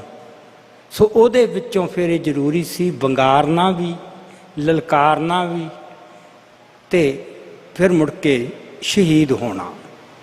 ਸੋ ਬੜੀ ਚਤੰਨ ਚੋਣ ਸੀਗੀ। ਜੇ ਤਾਂ ਉਹਨੇ ਹੋਰ ਤਰ੍ਹਾਂ ਦਾ ਕੋਈ ਪੋਲੀਟੀਕਲ ਵਰਕ ਕਰਨਾ ਹੁੰਦਾ ਫਿਰ ਗੱਲ ਹੋਰ ਹੁੰਦੀ। ਪਰ ਉਹ ਪੋਲੀਟੀਕਲ ਵਰਕ ਨੇ ਲੋਕਾਂ ਤੋਂ ਦਹਿਸ਼ਤ ਨਹੀਂ ਸੀ ਤੋੜਨੀ। ਸੋ ਆਪਣਾ ਜਸਵੰਤ ਸਿੰਘ ਖਾਲੜਾ ਜਿਸ ਜੁਰਤ ਨਾਲ ਲੜਿਆ, ਉਹਦੇ ਜਿਹੜੇ ਮੈਂ ਦੇਖਿਆ ਕਈ ਪਰਿਵਾਰਾਂ ਨੂੰ ਮੈਂ ਮਿਲਿਆ, ਉਹਨੂੰ ਕਹਿ ਰਹੇ ਸੀ ਵੀ ਇਹ ਤੈਨੂੰ ਬਾਹਲਾ ਚਿਰ ਝੱਲਣਾ ਨਹੀਂ ਉਹਨਾਂ ਨੇ, ਵੀ ਇੰਨੇ ਹੰਕਾਰੇ ਫਿਰਦੇ ਨੇ, ਇੰਨੇ ਉਹ ਹਲਕਾਏ ਫਿਰਦੇ ਆ ਜਿਵੇਂ ਵੀ ਉਹ ਤਾਂ ਖੰਘਣ ਨਹੀਂ ਦਿੰਦੇ ਕਿਸੇ ਨੂੰ, ਤੇ ਤੂੰ ਉਹਨਾਂ ਨੂੰ ਸਾਹਮਣੇ ਜਾ ਕੇ ਚੈਲੰਜ ਕਰ ਰਿਹਾ। ਸੋ ਇਹ ਲਲਕਾਰਨਾ ਵੀ ਜ਼ਰੂਰੀ ਸੀਗਾ ਉਹਨਾਂ ਜਾਬਰਾਂ ਨੂੰ, ਤੇ ਫਿਰ ਇਸ ਤਰ੍ਹਾਂ ਸ਼ਹੀਦ ਹੋ ਕੇ ਇੱਕ ਐਗਜ਼ਾਮਪਲ, ਇੱਕ ਉਦਾਹਰਨ ਸੈੱਟ ਕਰਨੀ ਸੀ, ਇਹਦਾ ਅਸਰ ਫੇਰ ਹੀ ਜਾ ਕੇ ਪੈਣਾ ਸੀ। ਇਹ ਉਹਨੂੰ ਪਤਾ ਸੀਗਾ, ਸਾਰਾ ਕੁਝ ਪਤਾ ਸੀ, ਕੁਝ ਵੀ ਲੁਕਿਆ ਹੋਇਆ ਨਹੀਂ ਸੀ। ਸੋ ਜਿਹੜੇ ਬੰਦੇ ਇਹ ਕਹਿੰਦੇ ਨੇ ਵੀ ਤੈਨੂੰ ਕੁਛ ਦਿਨ ਟਲ ਜਾਣਾ ਚਾਹੀਦਾ ਸੀਗਾ, ਜਿਵੇਂ ਖੁਦ ਮੇਰੇ ਮਨ ਦੇ ਵਿੱਚ ਵੀ ਆਇਆ ਸੀ ਜਿੱਦੇ ਬੇਅੰਤ ਸਿੰਘ ਮਾਰਿਆ ਗਿਆ, ਮੈਨੂੰ ਪਤਾ ਸੀ ਵੀ ਹੁਣ ਇਹਨਾਂ ਨੇ ਜ਼ਹਿਰ ਲਾਉਣੀ ਹੈ, ਬਹੁਤ ਵੱਡਾ ਗੱਲ ਸੀਗੀ ਵੀ ਸਿਰੇ ਦਾ ਜਾ ਕੇ ਕਲੰਗੀ ਭੰਨਤੀ ਉਹਨਾਂ ਦੀ, ਤੇ ਉਹ ਜ਼ਹਿਰ ਤਾਂ ਲਾਉਣਗੇ ਹੀ ਹੁਣ, ਤੇ ਜ਼ਹਿਰ ਉਹ ਕਿਤੇ ਜਾ ਕੇ ਪੰਜਵੜ ਨੂੰ ਤਾਂ ਮਾਰ ਨਹੀਂ ਸਕਦੇ, ਨਾ ਹੋਰ ਕਿਸੇ ਨੂੰ ਮਾਰ ਸਕਦੇ ਨੇ। ਜਿਹੜੇ ਬੰਦੇ ਆਲਰੇਡੀ ਅੰਡਰਗਰਾਊਂਡ ਹੈ ਜਾਂ ਦੂਰ ਬੈਠੇ ਹਨ, ਉਹਦੀ ਮਾਰ ਤੋਂ ਸਭ ਤੋਂ ਟਾਰਗੇਟ ਸੌਫਟ ਉਹ ਜਸਵੰਤ ਸਿੰਘ ਖਾਲੜਾ ਸੀ। ਇਹ ਸਾਰਿਆਂ ਨੂੰ ਪਤਾ ਸੀ। ਕਿੰਨੇ ਬੰਦਿਆਂ ਨੇ ਕਿਹਾ, ਜਸਪਾਲ ਸਿੰਘ ਢਿੱਲੋਂ ਉਹਨਾਂ ਦੀ ਜਥੇਬੰਦੀ ਦਾ ਚੇਅਰਮੈਨ, ਉਹਨੇ ਕਿਹਾ, ਜਸਟਿਸ ਅਜੀਤ ਸਿੰਘ ਬੈਂਸ ਨੇ ਕਿਹਾ, ਤੇ ਮੇਰੇ ਵੀ ਮਨ 'ਚ ਇਹ ਵਿਚਾਰ ਸੀ ਕਿ ਕੁਛ ਦਿਨ ਟਲ ਜਾਣਾ ਚਾਹੀਦਾ। ਸਿਆਣਪ ਇਸ ਗੱਲ 'ਚ ਹੈ। ਹੁਣ ਇਹ ਨਹੀਂ ਕਿ ਜਸਵੰਤ ਖਾਲੜਾ ਨੂੰ ਪਤਾ ਨਹੀਂ ਸੀ ਇਸ ਗੱਲ ਦਾ ਕਿ ਜੇ ਕੁਛ ਦਿਨ ਟਲ ਜਾਂ ਤਾਂ ਜਾਨ ਬਚੀ ਰਹੂਗੀ, ਪਰ ਜਾਨ ਬਚਾਉਣਾ ਤਾਂ ਉਹਦਾ ਕੋਈ ਮਕਸਦ ਹੀ ਨਹੀਂ ਸੀ ਕਿਤੇ, ਤਾਂ ਅਸੀਂ ਫਿਰ ਤਾਂ ਹਾਲਾਤ ਉਵੇਂ ਹੀ ਰਹੂਗਾ। ਜੇ ਮੈਂ ਵੀ ਡਰ ਕੇ ਨਿਕਲ ਗਿਆ ਕਿਤੇ, ਤੇ ਫਿਰ ਆਪਾਂ ਲੋਕਾਂ ਦੇ ਮਨਾਂ 'ਚੋਂ ਦਹਿਸ਼ਤ ਕਿਵੇਂ ਤੋੜਾਂਗੇ? ਸੋ ਜੇ ਲੋਕਾਂ ਦੇ ਮਨਾਂ 'ਚੋਂ ਦਹਿਸ਼ਤ ਤੋੜਨੀ ਆ ਨਾ, ਫਿਰ ਆਪ ਇੱਕ ਉਦਾਹਰਨ ਸੈੱਟ ਕਰਨੀ ਪੈਂਦੀ ਹੈ। ਉਹਦੇ ਵਾਸਤੇ ਸੀਸ ਦੇਣਾ ਬਹੁਤ ਜ਼ਰੂਰੀ ਹੁੰਦਾ। ਹਾਂਜੀ ਬਿਲਕੁਲ।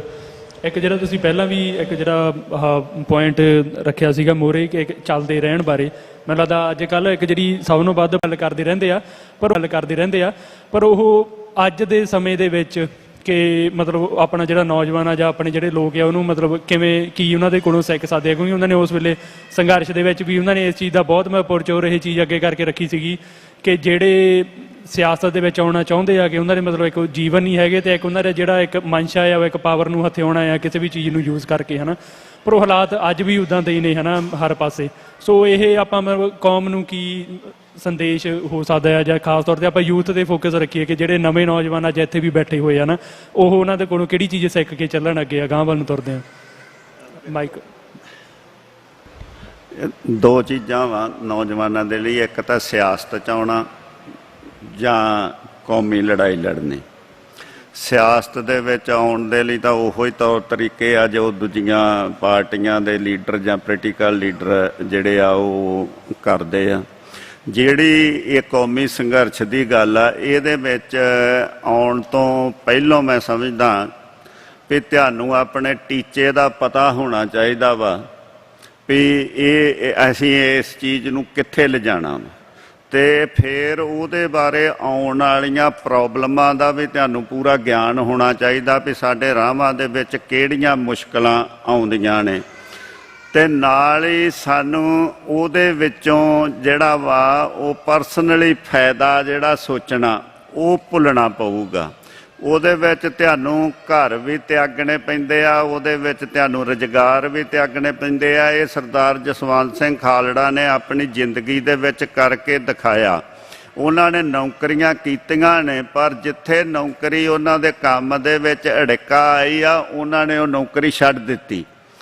ਈਵਨ ਆਪਣੇ ਉਹਨਾਂ ਨੂੰ ਇੱਕ ਰਾਂ ਹੋਮ ਗਾਰਡ ਦਾ ਜਿਹੜਾ ਵਾ ਉਹ ਏਰੀਆ ਇੰਚਾਰਜ ਦੀ ਨੌਕਰੀ ਮਿਲੀ ਸੀਗੀ, ਕੁਆਟਰ ਵੀ ਮਿਲਿਆ ਸੀਗਾ, ਤੇ 2 ਮਹੀਨੇ ਬਾਅਦ ਉਹ ਛੱਡ ਕੇ ਘਰੇ ਆ ਗਏ। ਆਂਦੇ ਇਹਦੇ 'ਚੋਂ ਮੇਰਾ ਟਾਈਮ ਨਹੀਂ ਨਿਕਲਦਾ ਦੂਜੇ ਕੰਮ ਕਰਨ ਦੇ ਲਈ। ਉਸ ਤੋਂ ਬਾਅਦ ਹੋਰ ਵੀ ਇਹਨਾਂ ਨੇ ਪੰਚਾਇਤ ਸਕੱਤਰ ਦੀ ਨੌਕਰੀ ਜੇ ਜੁਆਇਨ ਕੀਤੀ ਆ, ਤੇ ਉਹਦੇ ਵਿੱਚ ਵੀ ਉਹਨਾਂ ਨੇ ਜਾ ਕੇ ਸੰਘਰਸ਼ ਹੀ ਲੜਿਆ। ਤੇ ਜਿੱਦਣ ਉਹਨਾਂ ਦੇ ਰਾਹ ਦੇ ਵਿੱਚ ਉਹ ਡਿੱਕਾ ਬਣਦੀ ਆ, ਤੇ ਉਹ ਉਹਨੂੰ ਵੀ ਛੱਡ ਦਿੰਦੇ ਆ। ਸੋ ਇਹ ਚੀਜ਼ਾਂ ਜਿਹੜੀਆਂ ਵਾ, ਇਹ ਲੜਾਈ ਜਿਹੜੀ ਆ, ਇਹ ਲੜਨ ਦੇ ਲਈ ਤੁਹਾਨੂੰ ਸਿਧਾਂਤਕ ਤੌਰ ਦੇ ਉੱਤੇ ਪੂਰਾ ਜਿਹੜਾ ਤਿਆਰ ਹੋਣਾ ਪਊਗਾ। ਇਹ ਜ਼ਰੂਰੀ ਨਹੀਂ ਵੀ ਅਸੀਂ ਉਹ ਲੜਾਈ ਜਿਹੜੀ ਆ ਉਹ ਮਰਨ ਦੇ ਲਈ ਲੜਨੀ ਆ। ਕੁਰਬਾਨੀ ਜਿਹੜੀ ਆ ਉਹ ਹਰ ਇੱਕ ਤਰ੍ਹਾਂ ਦੀ ਹੁੰਦੀ ਆ, ਤੇ ਤੁਸੀਂ ਆਪਣੀ ਜਿਹੜੀ ਜ਼ਿੰਦਗੀ ਉਸ ਚੀਜ਼ ਦੇ ਬਾਰੇ ਲਾ ਦੇਣੀ। ਉਹਦੇ 'ਚ ਜ਼ਰੂਰੀ ਨਹੀਂ ਵੀ ਤੁਸੀਂ ਸ਼ਹਾਦਤ ਹੀ ਪ੍ਰਾਪਤ ਕਰੋ, ਪਰ ਜ਼ਿੰਦਗੀ ਨੂੰ ਕੌਮ ਦੇ ਲਈ, ਸੰਘਰਸ਼ ਦੇ ਲਈ ਸੌਂਪਣਾ ਹੀ ਇੱਕ ਬਹੁਤ ਵੱਡੀ ਕੁਰਬਾਨੀ ਆ।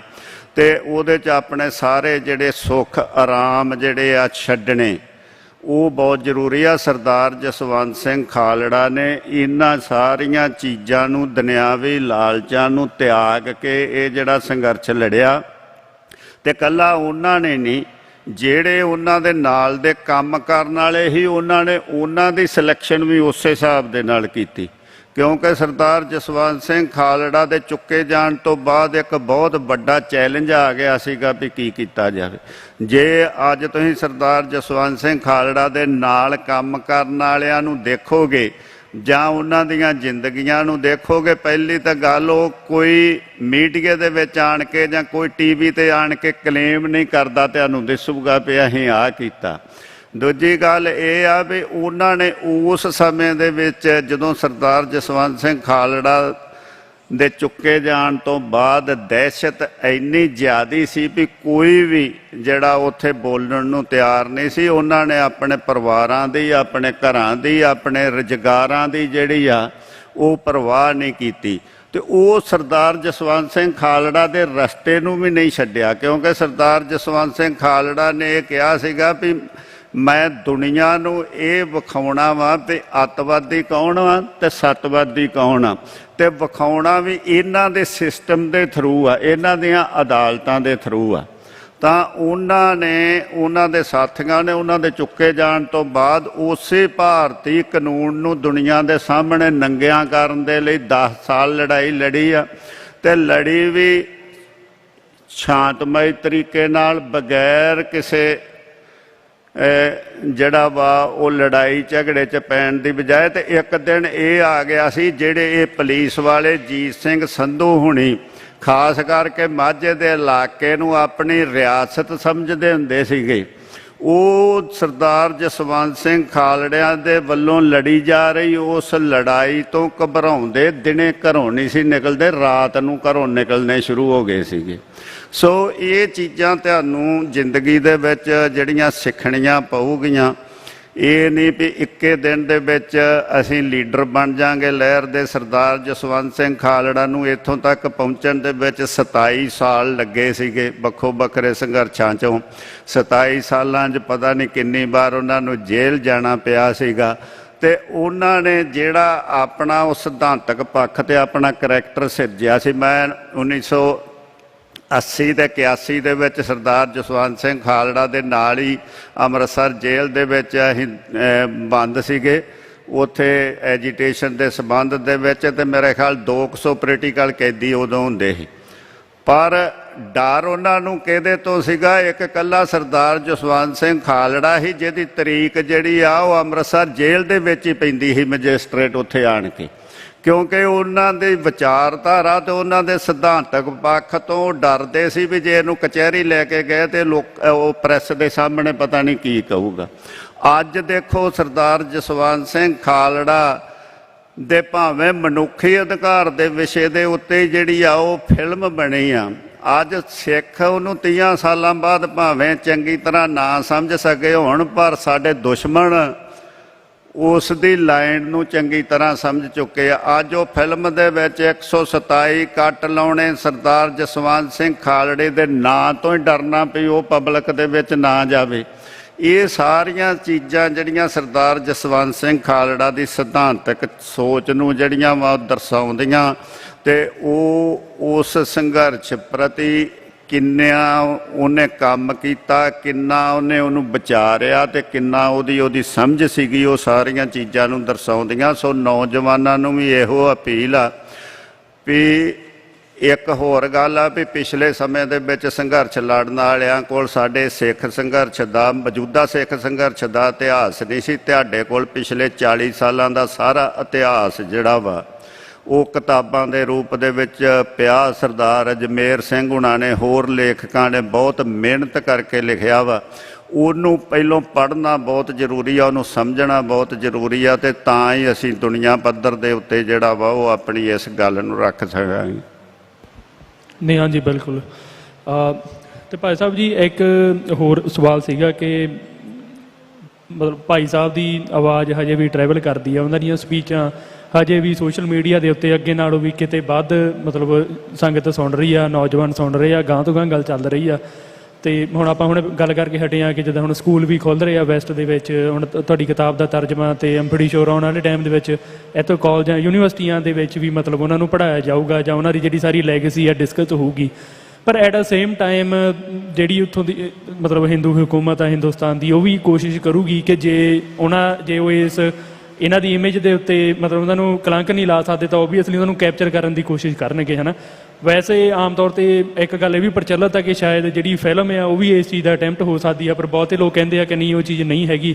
ਪਰ ਹੋਰ ਕਿਹੜੀਆਂ ਮਤਲਬ ਕੋਝੀਆਂ ਚਾਲਾਂ ਚੱਲ ਸਕਦੀਆਂ ਤੁਹਾਨੂੰ ਲੱਗਦਾ ਕਿ ਇਹ ਕੰਮ ਆਉਣ ਵਾਲੇ ਟਾਈਮ ਦੇ ਵਿੱਚ ਹੋਊਗਾ ਕਿ ਉਹਨਾਂ ਵੱਲੋਂ ਇੱਕ ਹਿਊਮਨ ਰਾਈਟ ਐਕਟੀਵਿਸਟ ਭਾਰਤ ਦੇ ਲਈ ਸਮਾਜ ਸੁਧਾਰਕ ਜਾਂ ਇਸ ਤਰ੍ਹਾਂ ਮਤਲਬ ਉਹਨਾਂ ਨੂੰ ਹੋਰ ਉਸ ਤਰ੍ਹਾਂ ਦਾ ਮਤਲਬ ਪ੍ਰੋਜੈਕਸ਼ਨ ਕੀਤੀ ਜਾਊਗੀ ਸਰਕਾਰ ਵੱਲੋਂ ਭਾਈ ਖਾਲੜੇ ਦੇ ਬਾਰੇ, ਕਿ ਉਹਨਾਂ ਨੂੰ ਸਿੱਖ ਸੰਘਰਸ਼ ਤੋਂ ਜਾਂ ਖਾਲਿਸਤਾਨ ਦੇ ਨਾਲੋਂ ਤੋੜ ਕੇ ਵੀ ਪੇਸ਼ ਕੀਤਾ ਜਾਊਗਾ? ਦੇਖੋ, ਇਹ ਮਸਲਾ ਹਮੇਸ਼ਾ ਖੜਾ ਰਹਿੰਦਾ ਹੈ ਕਿ ਕੀ ਸਾਡਾ ਦੁਸ਼ਮਣ ਜਿਹਨੇ ਉਹਨੂੰ ਸ਼ਹੀਦ ਕੀਤਾ ਇੱਕ ਵੱਖਰੀ ਸਿਚੁਏਸ਼ਨ 'ਚ ਉਹਨੂੰ ਅਪਰੋਪਰੀਏਟ ਕਰ ਸਕਦਾ, ਸਾਥੋਂ ਖੋ ਕੇ ਹੀ ਲੈ ਜੇ, ਉਹਨੂੰ ਅਪਣਾ ਹੀ ਲਵੇ। ਇਹ ਖਤਰਾ ਤਾਂ ਬਣਿਆ ਰਹਿੰਦਾ ਹੁੰਦਾ। ਪਰ ਮੈਨੂੰ ਲੱਗਦਾ ਕਿ ਜਸਵੰਤ ਸਿੰਘ ਖਾਲੜਾ ਦੇ ਸੰਬੰਧ 'ਚ ਇਹ ਇੰਨਾ ਸੌਖਾ ਹੈ ਨਹੀਂ। ਜੇ ਉਹਦੀ ਉਹ ਛੋਟੀ ਜਿਹੀ ਫਿਲਮ ਦੇ ਵਿੱਚ ਉਹਦੀ ਪੂਰੀ ਜ਼ਿੰਦਗੀ ਥੋੜ੍ਹਾ ਹੈ, ਉਹਦਾ ਤਾਂ ਜ਼ਿੰਦਗੀ ਦਾ ਇੱਕ ਪੱਖ ਹੀ ਫਿਲਮ ਦੇ ਵਿੱਚ ਪੇਸ਼ ਕੀਤਾ ਜਿਹੜੀ ਪੰਜਾਬ 95 ਹੈ। ਜੇ ਉਹ ਵੀ ਉਹਨਾਂ ਤੋਂ ਸਹਿਣ ਨਹੀਂ ਹੋ ਰਹੀ ਤਾਂ ਇਹ ਗੱਲ ਬਹੁਤ ਮਤਲਬ ਲਗਭਗ ਅਜੇ ਤਾਂ ਇੰਪੋਸੀਬਲ ਲੱਗਦੀ ਹੈ ਜਿੰਨਾ ਚਿਰ ਇਹ ਰਜੀਮ ਹੈ। ਸ਼ਹੀਦਾਂ ਨੂੰ ਉੱਥੇ ਆਉਂਦੇ ਨਾ, ਅਸੀਂ ਜਦੋਂ ਅਸੀਂ ਖੱਬੇ ਪੱਖੀ ਲਹਿਰ 'ਚ ਹੁੰਦੇ ਸੀ ਉਦੋਂ ਅਸੀਂ ਇੱਕ ਪੈਂਫਲੇਟ ਕੱਢਿਆ ਸੀ ਭਗਤ ਸਿੰਘ ਬਾਰੇ, ਭਗਤ ਸਿੰਘ ਦੇ ਨਵੇਂ ਕਾਤਲ, ਵੀ ਅੰਗਰੇਜ਼ਾਂ ਨੇ ਉਹਨੂੰ ਮਾਰਿਆ ਫਿਜ਼ੀਕਲੀ। ਹੁਣ ਜਦੋਂ ਹਾਕਮਾਂ ਨੇ ਉਹਨੂੰ ਅਪਣਾ ਲਿਆ ਕਿ ਸਾਡਾ ਸ਼ਹੀਦ ਹੈ, ਉਦੋਂ ਉਹਦੇ ਵਿਚਾਰਾਂ ਦਾ ਕਤਲ ਕਰ ਰਹੇ। ਇੱਕ ਸੈਕਿੰਡ ਟਾਈਮ ਉਹ ਮਰਡਰ ਆ ਉਹਦਾ। ਪਰ ਉਹ ਤਾਂ ਹੀ ਕਰ ਸਕਦੇ ਸੀ ਜਦੋਂ ਰਜੀਮ ਬਦਲ ਗਿਆ, ਅੰਗਰੇਜ਼ ਨਹੀਂ ਸੀ ਉਹਨੂੰ ਉੱਥੇ ਆ ਸਕਦੇ। ਸੋ ਮੈਨੂੰ ਲੱਗਦਾ ਰਾਜ ਰਹੂਗਾ। ਹਾਂਜੀ, ਬਿਲਕੁਲ।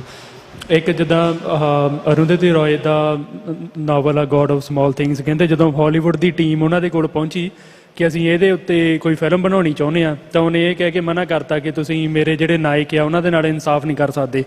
ਜਿਹੜੀ ਸਿੱਖਾਂ ਦੀ ਚੇਤਨਾ ਵੀ ਹੈਗੀ ਆ, ਸਿੱਖ ਵੀ ਮਤਲਬ ਸਾਡੇ ਲਈ ਸ਼ਹੀਦ ਗੁਰੂ ਸਾਹਿਬ ਤੋਂ ਬਾਅਦ ਸਭ ਨੂੰ ਵੱਧ ਸਤਿਕਾਰਤ ਨੇ, ਹੈ ਨਾ, ਦੂਸਰੇ ਨੰਬਰ ਦੇ ਉੱਤੇ। ਅਤੇ ਇਹ ਵੀ ਗੱਲਾਂ ਬਾਰ-ਬਾਰ ਉੱਠਦੀਆਂ ਕਿ ਸਾਡੇ ਸ਼ਹੀਦਾਂ ਦੇ ਉੱਤੇ ਫਿਲਮਾਂ ਬਣਨੀਆਂ ਚਾਹੀਦੀਆਂ ਜਾਂ ਨਹੀਂ ਬਣਨੀਆਂ ਚਾਹੀਦੀਆਂ।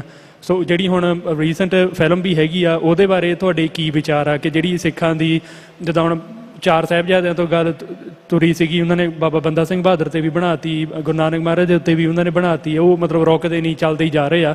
ਸੋ ਇਸ ਵੇਲੇ ਜਿਵੇਂ ਭਾਈ ਖਾਲੜੇ ਹੁਣਾਂ ਦਾ ਜਿਹੜਾ ਉਹਨਾਂ ਦਾ ਮਤਲਬ ਜਿਸ ਹਿਸਾਬ ਨਾਲ ਕੌਮ ਉਹਨਾਂ ਨੂੰ ਪਿਆਰ ਕਰਦੀ ਹੈ ਐਜ਼ ਅ ਸ਼ਹੀਦ, ਜਿਵੇਂ ਸਾਡੇ ਪੁਰਾਤਨ ਸ਼ਹੀਦ ਸੀਗੇ, ਆਪਾਂ ਉਹਨਾਂ ਨੂੰ ਉਸੇ ਹੀ ਲਾਈਨ ਦੇ ਵਿੱਚ ਰੱਖ ਕੇ ਚੱਲਦੇ ਹਾਂ। ਮਤਲਬ ਕੌਮ ਦਾ ਬਹੁਤ ਵੱਡਾ ਹਿੱਸਾ ਆ ਨਾ ਜਿਹੜਾ ਜਾਗਰੂਕ, ਜਿਹੜਾ ਉਹਨਾਂ ਨੂੰ ਉਸ ਤਰ੍ਹਾਂ ਮੰਨਦਾ, ਅਤੇ ਉਹਨਾਂ ਦੇ ਹਿਰਦੇ ਦੇ ਵਿੱਚ ਗੱਲ ਮਤਲਬ ਇੱਕ ਪਚਦੀ ਨਹੀਂ ਕਿ ਉਹਨਾਂ ਦਾ ਕੋਈ ਰੋਲ ਕਿਵੇਂ ਕਰ ਸਕਦਾ। ਹਾਊਐਵਰ ਦੂਸਰੇ ਪਾਸੇ ਦੀ ਵੀ ਗੱਲ ਸਮਝ ਲੱਗਦੀ ਹੈ। ਉਹ ਕਹਿੰਦੇ ਕਿ ਅਸੀਂ ਮਤਲਬ ਜਿਹੜੀ ਹੈ ਕਿ ਇਹ ਗੱਲ ਆ ਤਾਂ ਹੀ ਉਹ ਅੱਗੇ ਲੈ ਕੇ ਜਾ ਸਕਦੇ ਹਾਂ ਆਮ ਹਿੰਦੁਸਤਾਨ ਦੀ ਜਾਂ ਆਮ ਦੁਨੀਆ ਦੀ ਆਡੀਅנס ਤੱਕ ਜੇਕਰ ਫਿਲਮ ਬਣਦੀ ਆ। ਪਰ ਇਹਦੇ ਵਿੱਚ ਹੁਣ ਆਪਣੀ ਅਪਰੋਚ ਕੀ ਹੋਣੀ ਚਾਹੀਦੀ ਆ, ਆਪਾਂ ਨੂੰ ਕਿਸ ਤਰ੍ਹਾਂ ਅੱਗੇ ਵਧਣਾ ਚਾਹੀਦਾ, ਕਿਉਂਕਿ ਬਹੁਤ ਮਤਲਬ ਇਹ ਐਜ ਦੇ ਉੱਤੇ ਚੱਲਣ ਵਾਲਾ ਮਸਲਾ ਆ। ਦੋਨੋਂ ਪਾਸਿਆਂ ਦੇ ਨੈਰੇਟਿਵ ਮਤਲਬ ਕਾਫੀ ਸਟਰੋਂਗ ਹੈਗੇ ਆ, ਪਰ ਮਤਲਬ ਸਿੱਖੀ ਨੁਕਤਾ ਨਜ਼ਰੀਏ ਦੇ ਹਿਸਾਬ ਨਾਲ ਆਪਾਂ ਨੂੰ ਕਿਹੜੀ ਅਪਰੋਚ ਚਾਹੀਦੀ ਆ?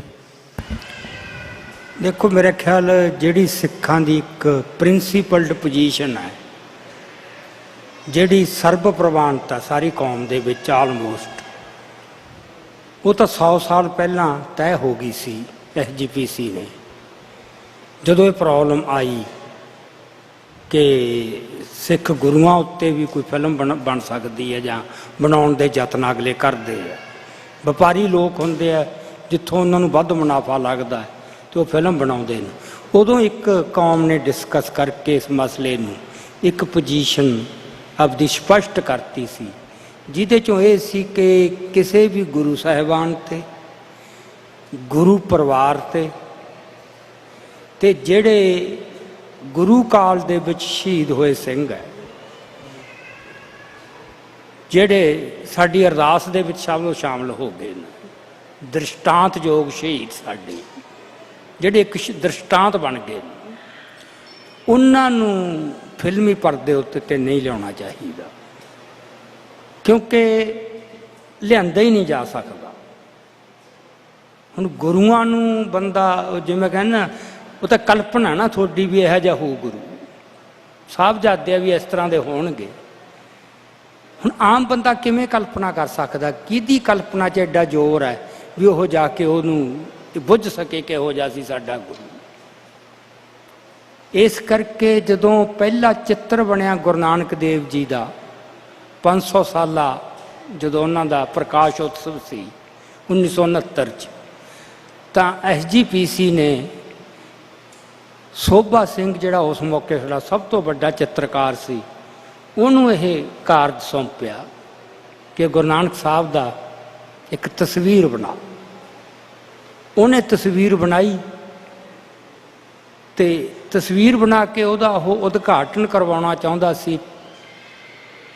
ਮਤਲਬ ਇਹ ਸੱਚ ਉਦੋਂ ਵੀ ਪਹਿਲਾਂ ਦੀ ਗੱਲ ਹੈ, ਇਹ ਉਦੋਂ ਵੀ ਪਹਿਲਾਂ ਦੀ ਗੱਲ ਹੈ, ਜਦੋਂ ਭਾਈ ਵੀਰ ਸਿੰਘ ਅਜੇ ਜਿਉਂਦੇ ਸੀ, ਉਦੋਂ ਵੀ ਉਹਨੇ ਤਸਵੀਰ ਬਣਾਈ ਸੀ ਤੇ ਉਹਦਾ ਸੀ ਕਿ ਇਹਦਾ ਉਦਘਾਟਨ ਭਾਈ ਵੀਰ ਸਿੰਘ ਹੀ ਕਰਨ। ਤੇ ਬਹੁਤ ਮਨ 'ਚ ਉਹਦੇ ਸਤਿਕਾਰ ਸੀ ਭਾਈ ਵੀਰ ਸਿੰਘ ਪ੍ਰਤੀ, ਤੇ ਬੜਾ ਮਾਣ ਸੀ ਕਿ ਮੈਂ ਬਹੁਤ ਸੋਹਣੀ ਤਸਵੀਰ ਬਣਾਤੀ। ਤੇ ਉਹਨਾਂ ਨੇ ਉਹਨੂੰ ਬੁਲਾਇਆ ਤੇ ਉਹ ਕਿ ਮੈਂ ਆਹ ਚਿੱਤਰ ਬਣਾਇਆ ਵੀ ਪਰਦਾ ਹਟਾਓ। ਤੇ ਭਾਈ ਵੀਰ ਸਿੰਘ ਨੇ ਉਹ ਪਰਦਾ ਹਟਾਇਆ, ਦੇਖਦਿਆਂ ਹੀ ਪਿੱਠ ਕਰਕੇ ਬਾਹਰ ਨਿਕਲ ਗਏ। ਉਹਨਾਂ ਦੇ ਸ਼ਬਦ ਇਹ ਸੀ ਵੀ ਇਹੋ ਜਿਹਾ ਨਹੀਂ ਸੀ ਮੇਰਾ ਗੁਰੂ। ਹੁਣ ਇਹ ਕਲਪਨਾ ਦਾ ਫਰਕ ਹੈ। ਸੋਭਾ ਸਿੰਘ ਦੀ ਕਲਪਨਾ ਛੋਟੀ ਹੈ, ਕਿਤੇ ਉਹਨੂੰ ਲੱਗਿਆ ਕਿ ਇਹੋ ਜਿਹਾ ਹੋ, ਬੜਾ ਸੋਹਣਾ ਸੁਨੱਖਾ, ਜਾਂ ਜੋ ਵੀ ਇੱਕ ਵੀ ਵਧੀਆ ਜਿਹਾ ਇੱਕ ਅਪੀਲਿੰਗ ਜੀ ਇੱਕ ਪਿਕਚਰ ਬਣਾ ਦਿਓ। ਪਰ ਭਾਈ ਵੀਰ ਸਿੰਘ ਦਾ ਤਾਂ ਇੱਕ ਬਹੁਤ ਵੱਡਾ ਅਨੁਭਵ ਸੀਗਾ, ਤਾਂ ਉਹਨੂੰ ਲੱਗਿਆ ਸੀ ਇਹਦਾ ਚਿੱਤਰ ਬਣਾਇਆ ਹੀ ਨਹੀਂ ਜਾ ਸਕਦਾ। ਸੋ ਜਦੋਂ ਤੁਸੀਂ ਕਲਪਨਾ ਨੂੰ ਛੋਟੇ ਪੱਧਰ ਤੇ ਲਿਆ ਆਉਂਦੇ ਹੋ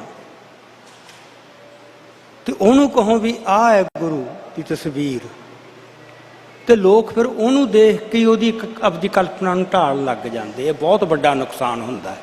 ਸੋ SGPC ਦਾ ਜਾਂ ਕੌਮ ਦਾ ਇਹ ਸਰਬ ਪ੍ਰਵਾਨਿਤ ਫੈਸਲਾ ਸੀ ਕਿ ਘੱਟੋ ਘੱਟ ਸਾਡੇ ਗੁਰੂਆਂ ਤੇ ਗੁਰੂ ਪਰਿਵਾਰਾਂ ਤੇ ਉਸ ਦੌਰ ਦੇ ਸਾਡੇ ਸ਼ਹੀਦਾਂ ਦੇ, ਉਹਨਾਂ ਤੇ ਕੋਈ ਫਿਲਮ ਨਾ ਬਣੇ।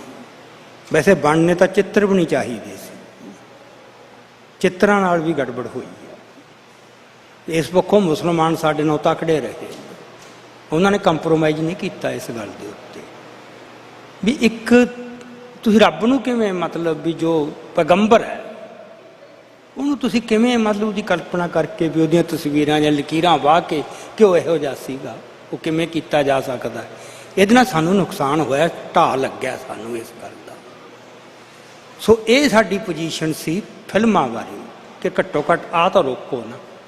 ਇਹ 'ਤੇ ਵੀ ਯਤਨ ਹੁੰਦੇ ਰਹੇ ਤੇ ਫਿਰ ਵਾਰ-ਵਾਰ ਚਲੋ SGPC ਵੀ ਇੰਟਰਵੀਨ ਕਰਦੀ ਰਹੀ, ਪੰਥ ਵੀ ਇੰਟਰਵੀਨ ਕਰਦਾ ਰਿਹਾ, ਪਰ ਕਾਫੀ ਸੰਘਰਸ਼ ਕਰਨਾ ਪਿਆ। ਤੇ ਪਰ ਹੁਣ ਜਿਹੜੀ ਇਹ ਗੱਲ ਹੈ ਕਿ ਸਾਡੇ ਕਿਸੇ ਵੀ ਇਤਿਹਾਸ ਦੇ ਪਾਤਰ ਤੇ ਕੋਈ ਫਿਲਮ ਨਹੀਂ ਬਣ ਸਕਦੀ, ਮੈਨੂੰ ਲੱਗਦਾ ਇਹ ਸ਼ਾਇਦ ਬਹੁਤਾ ਠੀਕ ਨਹੀਂ ਹੋ, ਕਿਉਂਕਿ ਫਿਲਮ ਆਫਟਰ ਆਲ ਇੱਕ ਬੜਾ ਪਾਵਰਫੁਲ ਮੀਡੀਅਮ ਤਾਂ ਹੈ ਹੀ, ਇਹ ਤਾਂ ਮੰਨਣਾ ਪਊ। ਤੇ ਅਸੀਂ ਉਹਦੇ ਚੋਂ ਸਭ ਕੁਝ ਨੂੰ ਬਾਹਰ ਰੱਖ ਲਈਏ ਵੀ ਸਾਡਾ ਕੋਈ ਵੀ ਨਾਇਕ ਜਾਂ ਇਤਿਹਾਸ ਦਾ ਕੋਈ ਵੀ ਸਾਡਾ ਪਾਤਰ ਫਿਲਮ ਦੇ ਵਿੱਚ ਨਹੀਂ ਦਿਖਾਇਆ ਜਾਊ, ਇਹਦੇ ਨਾਲ ਸ਼ਾਇਦ ਅਸੀਂ ਆਪਦੇ ਆਪ ਨੂੰ ਇੱਕ ਜਿਵੇਂ ਸ਼ੈੱਲ ਜਿਹੇ 'ਚ ਬੰਦ ਕਰ ਲੈਂਦੇ ਹਾਂ ਨਾ, ਜਿੰਨਾ ਸਕੋਪ ਪਿਆ ਹੁੰਦਾ ਗੱਲ ਨੂੰ ਜਾਣ ਦਾ। ਤਾਂ ਉਹ ਮੇਰੀ ਪਰਸਨਲ ਓਪੀਨੀਅਨ ਇਹ ਹੈ, ਉਹ ਠੀਕ ਹੈ ਸਾਡੀ ਪੋਜੀਸ਼ਨ, ਪਰ ਉਸ ਲੌਜਿਕ ਨੂੰ ਅਸੀਂ ਇਸ ਹੱਦ ਤੱਕ ਲੈ ਜਾਈਏ ਕਿ ਇਹ ਸਾਡੇ ਸਿੱਖਾਂ 'ਤੇ ਕੋਈ ਵੀ ਫਿਲਮ ਨਾ ਬਣੇ ਕਿਸੇ ਵੀ ਸਿੱਖ ਪਾਤਰ 'ਤੇ, ਇਹ ਨਹੀਂ ਠੀਕ ਹੋਊਗਾ। ਠੀਕ ਹੈ, ਕਮਜ਼ੋਰ ਬਣਨਗੀਆਂ, ਹਰ ਕੋਈ ਬਹੁਤਾ ਇਨਸਾਫ ਨਹੀਂ ਕਰ ਸਕੂ, ਉਹ ਓਡਾ ਨੁਕਸਾਨ ਨਹੀਂ ਹੁੰਦਾ ਜਿੱਡਾ ਗੁਰੂਆਂ ਬਾਰੇ ਕੋਈ ਬੰਦਾ ਕਰ ਸਕਦਾ। ਸੋ ਤੀਜੀ ਗੱਲ ਇਹ ਹੈ ਵੀ ਅਸੀਂ ਪ੍ਰੈਕਟੀਕਲੀ ਰੋਕ ਹੀ ਨਹੀਂ ਸਕਦੇ, ਫਿਰ ਤਾਂ ਅਸੀਂ ਉੱਥੇ ਹੀ ਲੜੀ ਜਾਇਆ ਕਰਾਂਗੇ ਸਿਨੇਮਿਆਂ 'ਚ ਜਾ ਕੇ ਰੋਜ਼। ਤੋ ਇਹ ਤਾਂ ਅਸੀਂ ਅਫੋਰਡ ਹੀ ਨਹੀਂ ਕਰ ਸਕਦੇ। ਹਾਂ, ਜਦੋਂ 4 ਸਾਹਿਬਜ਼ਾਦੇ ਫਿਲਮ ਬਣੀ ਹੈ ਉਦੋਂ ਮੈਂ ਕੀਤਾ ਸੀ, ਅਸੀਂ ਪ੍ਰੋਗਰਾਮ ਸਿੱਖ ਸਿਆਸਤ ਦੇ ਉੱਤੇ ਇੱਕ ਪੋਜੀਸ਼ਨ ਲਿਆਂਦੀ ਸੀ, ਅਤੇ ਉਦੋਂ ਵੀ ਮੇਰੇ 'ਤੇ ਇੰਨਾ ਪ੍ਰੈਸ਼ਰ ਸੀ, ਬੰਦੇ ਕਹਿ ਰਹੇ ਸੀ ਯਾਰ ਇੰਨਾ ਲੋਕ ਪਸੰਦ ਕਰ ਰਹੇ ਆ, ਅਤੇ ਉਹ ਫਿਲਮ ਦਾ ਇੰਨਾ ਅਸਰ ਪੈ ਰਿਹਾ ਲੋਕਾਂ ਦੇ ਮਨਾਂ 'ਤੇ ਵੀ ਉਹਦੇ ਖਿਲਾਫ ਨਾ ਬੋਲੋ, ਬਹੁਤ ਪ੍ਰੈਸ਼ਰ ਸੀ। ਚਲੋ ਅਸੀਂ ਆਪਦੀ ਗੱਲ ਰੱਖੀ, ਅਤੇ ਉਹ ਗੱਲ ਨੇ ਵੀ ਕੁਛ ਹਿੱਸਿਆਂ ਨੂੰ ਘਾਇਲ ਕੀਤਾ ਸੀ। ਸੋ ਇਹ ਪੁੱਲ ਸਾਡੇ 'ਤੇ ਪ੍ਰੈਸ਼ਰ ਤਾਂ ਪਊ ਇਹ ਚੀਜ਼ ਦਾ ਵੀ ਬੜਾ ਸੌਖਾ ਜਿਹਾ ਤਰੀਕਾ ਹੈ ਨਾ, ਅਤੇ ਅੱਜ ਤੱਕ ਸਾਨੂੰ ਇਹ ਇਸ ਤਰ੍ਹਾਂ ਦਾ ਉਹ ਆ ਰਿਹਾ ਸਮੱਸਿਆ। ਪਰ ਜੇ ਸਾਡੇ ਪਾਤਰਾਂ ਦੇ ਉੱਤੇ ਇਤਿਹਾਸ ਦਿਆਂ 'ਤੇ ਫਿਲਮਾਂ ਬਣਦੀਆਂ ਤਾਂ ਸਾਨੂੰ ਸ਼ਾਇਦ ਇਹ ਤਾਂ ਮੇਰਾ ਪਰਸਨਲ ਓਪੀਨੀਅਨ ਹੈ, ਇਹ ਤਾਂ ਕੰਪਰੋਮਾਈਜ਼ ਸਾਨੂੰ ਕਰਨਾ ਹੀ ਪਊ। ਕੋਈ ਬੰਦਾ ਮਾੜੀ ਬਣਾਉਂਦਾ ਤਾਂ ਆਪਾਂ ਚੰਗੀ ਵਾਲਾ ਵੀ ਲੱਭ ਲਓ। ਸਾਡੇ ਕੋਲ ਏਡੇ ਸਮਰੱਥ ਫਿਲਮ ਸਾਜ਼ ਚਾਹੀਦੇ ਹੈਗੇ ਦੁਨੀਆ 'ਚ ਹੋਰ। ਤੁਸੀਂ ਟਰਕੀ ਦੀਆਂ ਫਿਲਮਾਂ ਦੇਖੋ, ਤੁਸੀਂ ਕੁਰਦ ਦੀਆਂ ਫਿਲਮਾਂ ਦੇਖੋ, ਤੁਸੀਂ ਫਲਸਤੀਨ ਵਾਲਿਆਂ ਦੀਆਂ ਫਿਲਮਾਂ ਦੇਖੋ ਨਾ, ਬੜੀਆਂ ਤਕੜੀਆਂ ਫਿਲਮਾਂ ਮਤਲਬ ਉਹ ਬਣਾ ਲੈਂਦੇ ਨੇ, ਅਤੇ ਸਾਡਾ ਕੈਲੀਬਰ ਉੱਥੋਂ ਤੱਕ ਜਾਵੇ। ਸਾਡੇ ਤਾਂ ਹੁਣ ਨਾ ਬੜੇ ਜਿਵੇਂ ਕੁਆਇਕ ਕਿਸਮ ਦੇ ਲੋਕ ਹੁੰਦੇ ਨੇ, ਉੱਠ ਕੇ ਉਂਝੀ ਵੀ ਚਲੋ ਫਿਲਮ ਬਣਾ ਲਈਏ। ਹੁਣ ਤਾਂ ਸਾਡੇ ਸਾਰੇ ਕੰਮਾਂ ਨੂੰ ਲੋਕ ਐਂ ਲੈਂਦੇ ਆ ਵੀ ਟਰੱਕ ਪਾ ਲਈਏ ਜਾਂ ਅਖਬਾਰ ਕੱਢੀਏ, ਵੀ ਕਿਹੜਾ ਇਹ ਵੀ ਕੰਮ ਚੱਲੀ ਜਾਂਦਾ। ਸੋ ਫਿਲਮ ਨੂੰ ਵੀ ਐਂ ਲੈਂਦੇ ਅਗਲਾ ਵੀ ਚਲੋ ਵੀ ਆਹ ਵਧੀਆ ਫਿਲਮ ਵਾਲਾ। ਸੋ ਇਹ ਤਾਂ ਪੂਰੀ ਡੈਡੀਕੇਸ਼ਨ ਨਾਲ ਜਿਹਨੇ ਇਹ ਫਿਲਮ ਬਣਾਉਣੀ ਹੈ, ਜਿਵੇਂ ਦੀਪ ਸਿੱਧੂ ਦੀ ਵੀ ਰੀਝ ਸੀਗੀ ਜਸਵੰਤ ਸਿੰਘ ਖਾਲੜਾ 'ਤੇ ਵੀ ਫਿਲਮ ਬਣਾਉਣ ਦੀ, ਈਵਨ ਗੁਰਜੰਟ ਸਿੰਘ ਬੁੱਧ ਸਿੰਘ ਵਾਲਾ 'ਤੇ ਵੀ। ਅਤੇ ਇਸ ਤਰ੍ਹਾਂ ਤਾਂ ਮੇਰਾ ਖਿਆਲ ਨਹੀਂ, ਅਸੀਂ it will be too much ਵੀ ਗੱਲ ਨੂੰ ਲੌਜਿਕ ਨੂੰ ਆਪਾਂ ਇਸ ਹੱਦ ਤੱਕ ਖਿੱਚ ਕੇ ਲੈ ਜਾਈਏ। ਮੇਰਾ ਇਹ ਵਿਚਾਰ ਹੈ, ਚਲੋ ਬਾਕੀ ਆਪੋ ਆਪਣੇ ਵਿਚਾਰ ਹੁੰਦੇ ਆ। ਠੀਕ ਹੈ ਜੀ। ਅਤੇ ਤੁਹਾਡੀ ਅਗਲੀ ਕਿਤਾਬ ਜੇ ਆਪਾਂ ਟਰਾਂਸਲੇਸ਼ਨ ਉਡੀਕਣੀ ਹੋਵੇ ਤਾਂ ਕਿਹੜੀ ਕਿਤਾਬ ਦੀ ਹੋ ਸਕਦੀ ਆ ਅੱਗੇ? ਕੋਈ ਹੈਗਾ ਇੱਦਾਂ ਦਾ ਪ੍ਰੋਜੈਕਟ, ਜਾਂ ਵੈਸੇ ਇਨ ਜਨਰਲ ਕਿਤਾਬ ਅਗਲੀ ਕੋਈ? ਵੈਸੇ ਤਾਂ ਹੁਣ ਮੈਂ ਸੱਚੀ ਗੱਲ ਹੈ ਥੱਕ ਗਿਆ, ਕਿਉਂਕਿ ਇੰਨਾ ਸੌਖਾ ਨਹੀਂ ਹੁੰਦਾ ਕਿਤਾਬ ਲਿਖਣਾ ਨਾ, ਬਹੁਤ ਔਖਾ ਕੰਮ ਹੈ। ਮੈਨੂੰ ਪਤਾ ਇਹਦੇ 'ਚ ਕਿੰਨੀ ਐਨਰਜੀ ਲੱਗਦੀ ਹੈ। ਜਿਸ ਤਰ੍ਹਾਂ ਮੈਂ ਲਿਖਦਾ, ਮੈਂ ਉਸ ਸਬਜੈਕਟ ਨਾਲ ਪੂਰਾ ਇੱਕਮਿਕ ਹੋ ਕੇ ਮੈਂ ਲਿਖ ਸਕਦਾ, ਤਾਂ ਹੀ ਉਹਦੇ ਵਿੱਚ ਕੁਛ ਉਹ ਭਰਿਆ ਜਾ ਸਕਦਾ। ਐਂ ਨਹੀਂ ਵੀ ਚਲੋ ਬੈਠੇ ਤੇ ਲਿਖ ਦਿਓ। ਮੈਂ ਉਦੋਂ ਉਸ ਸਾਰੇ ਪੀੜ ਨੂੰ ਜਿਉਣਾ ਸ਼ੁਰੂ ਕਰਦਾ।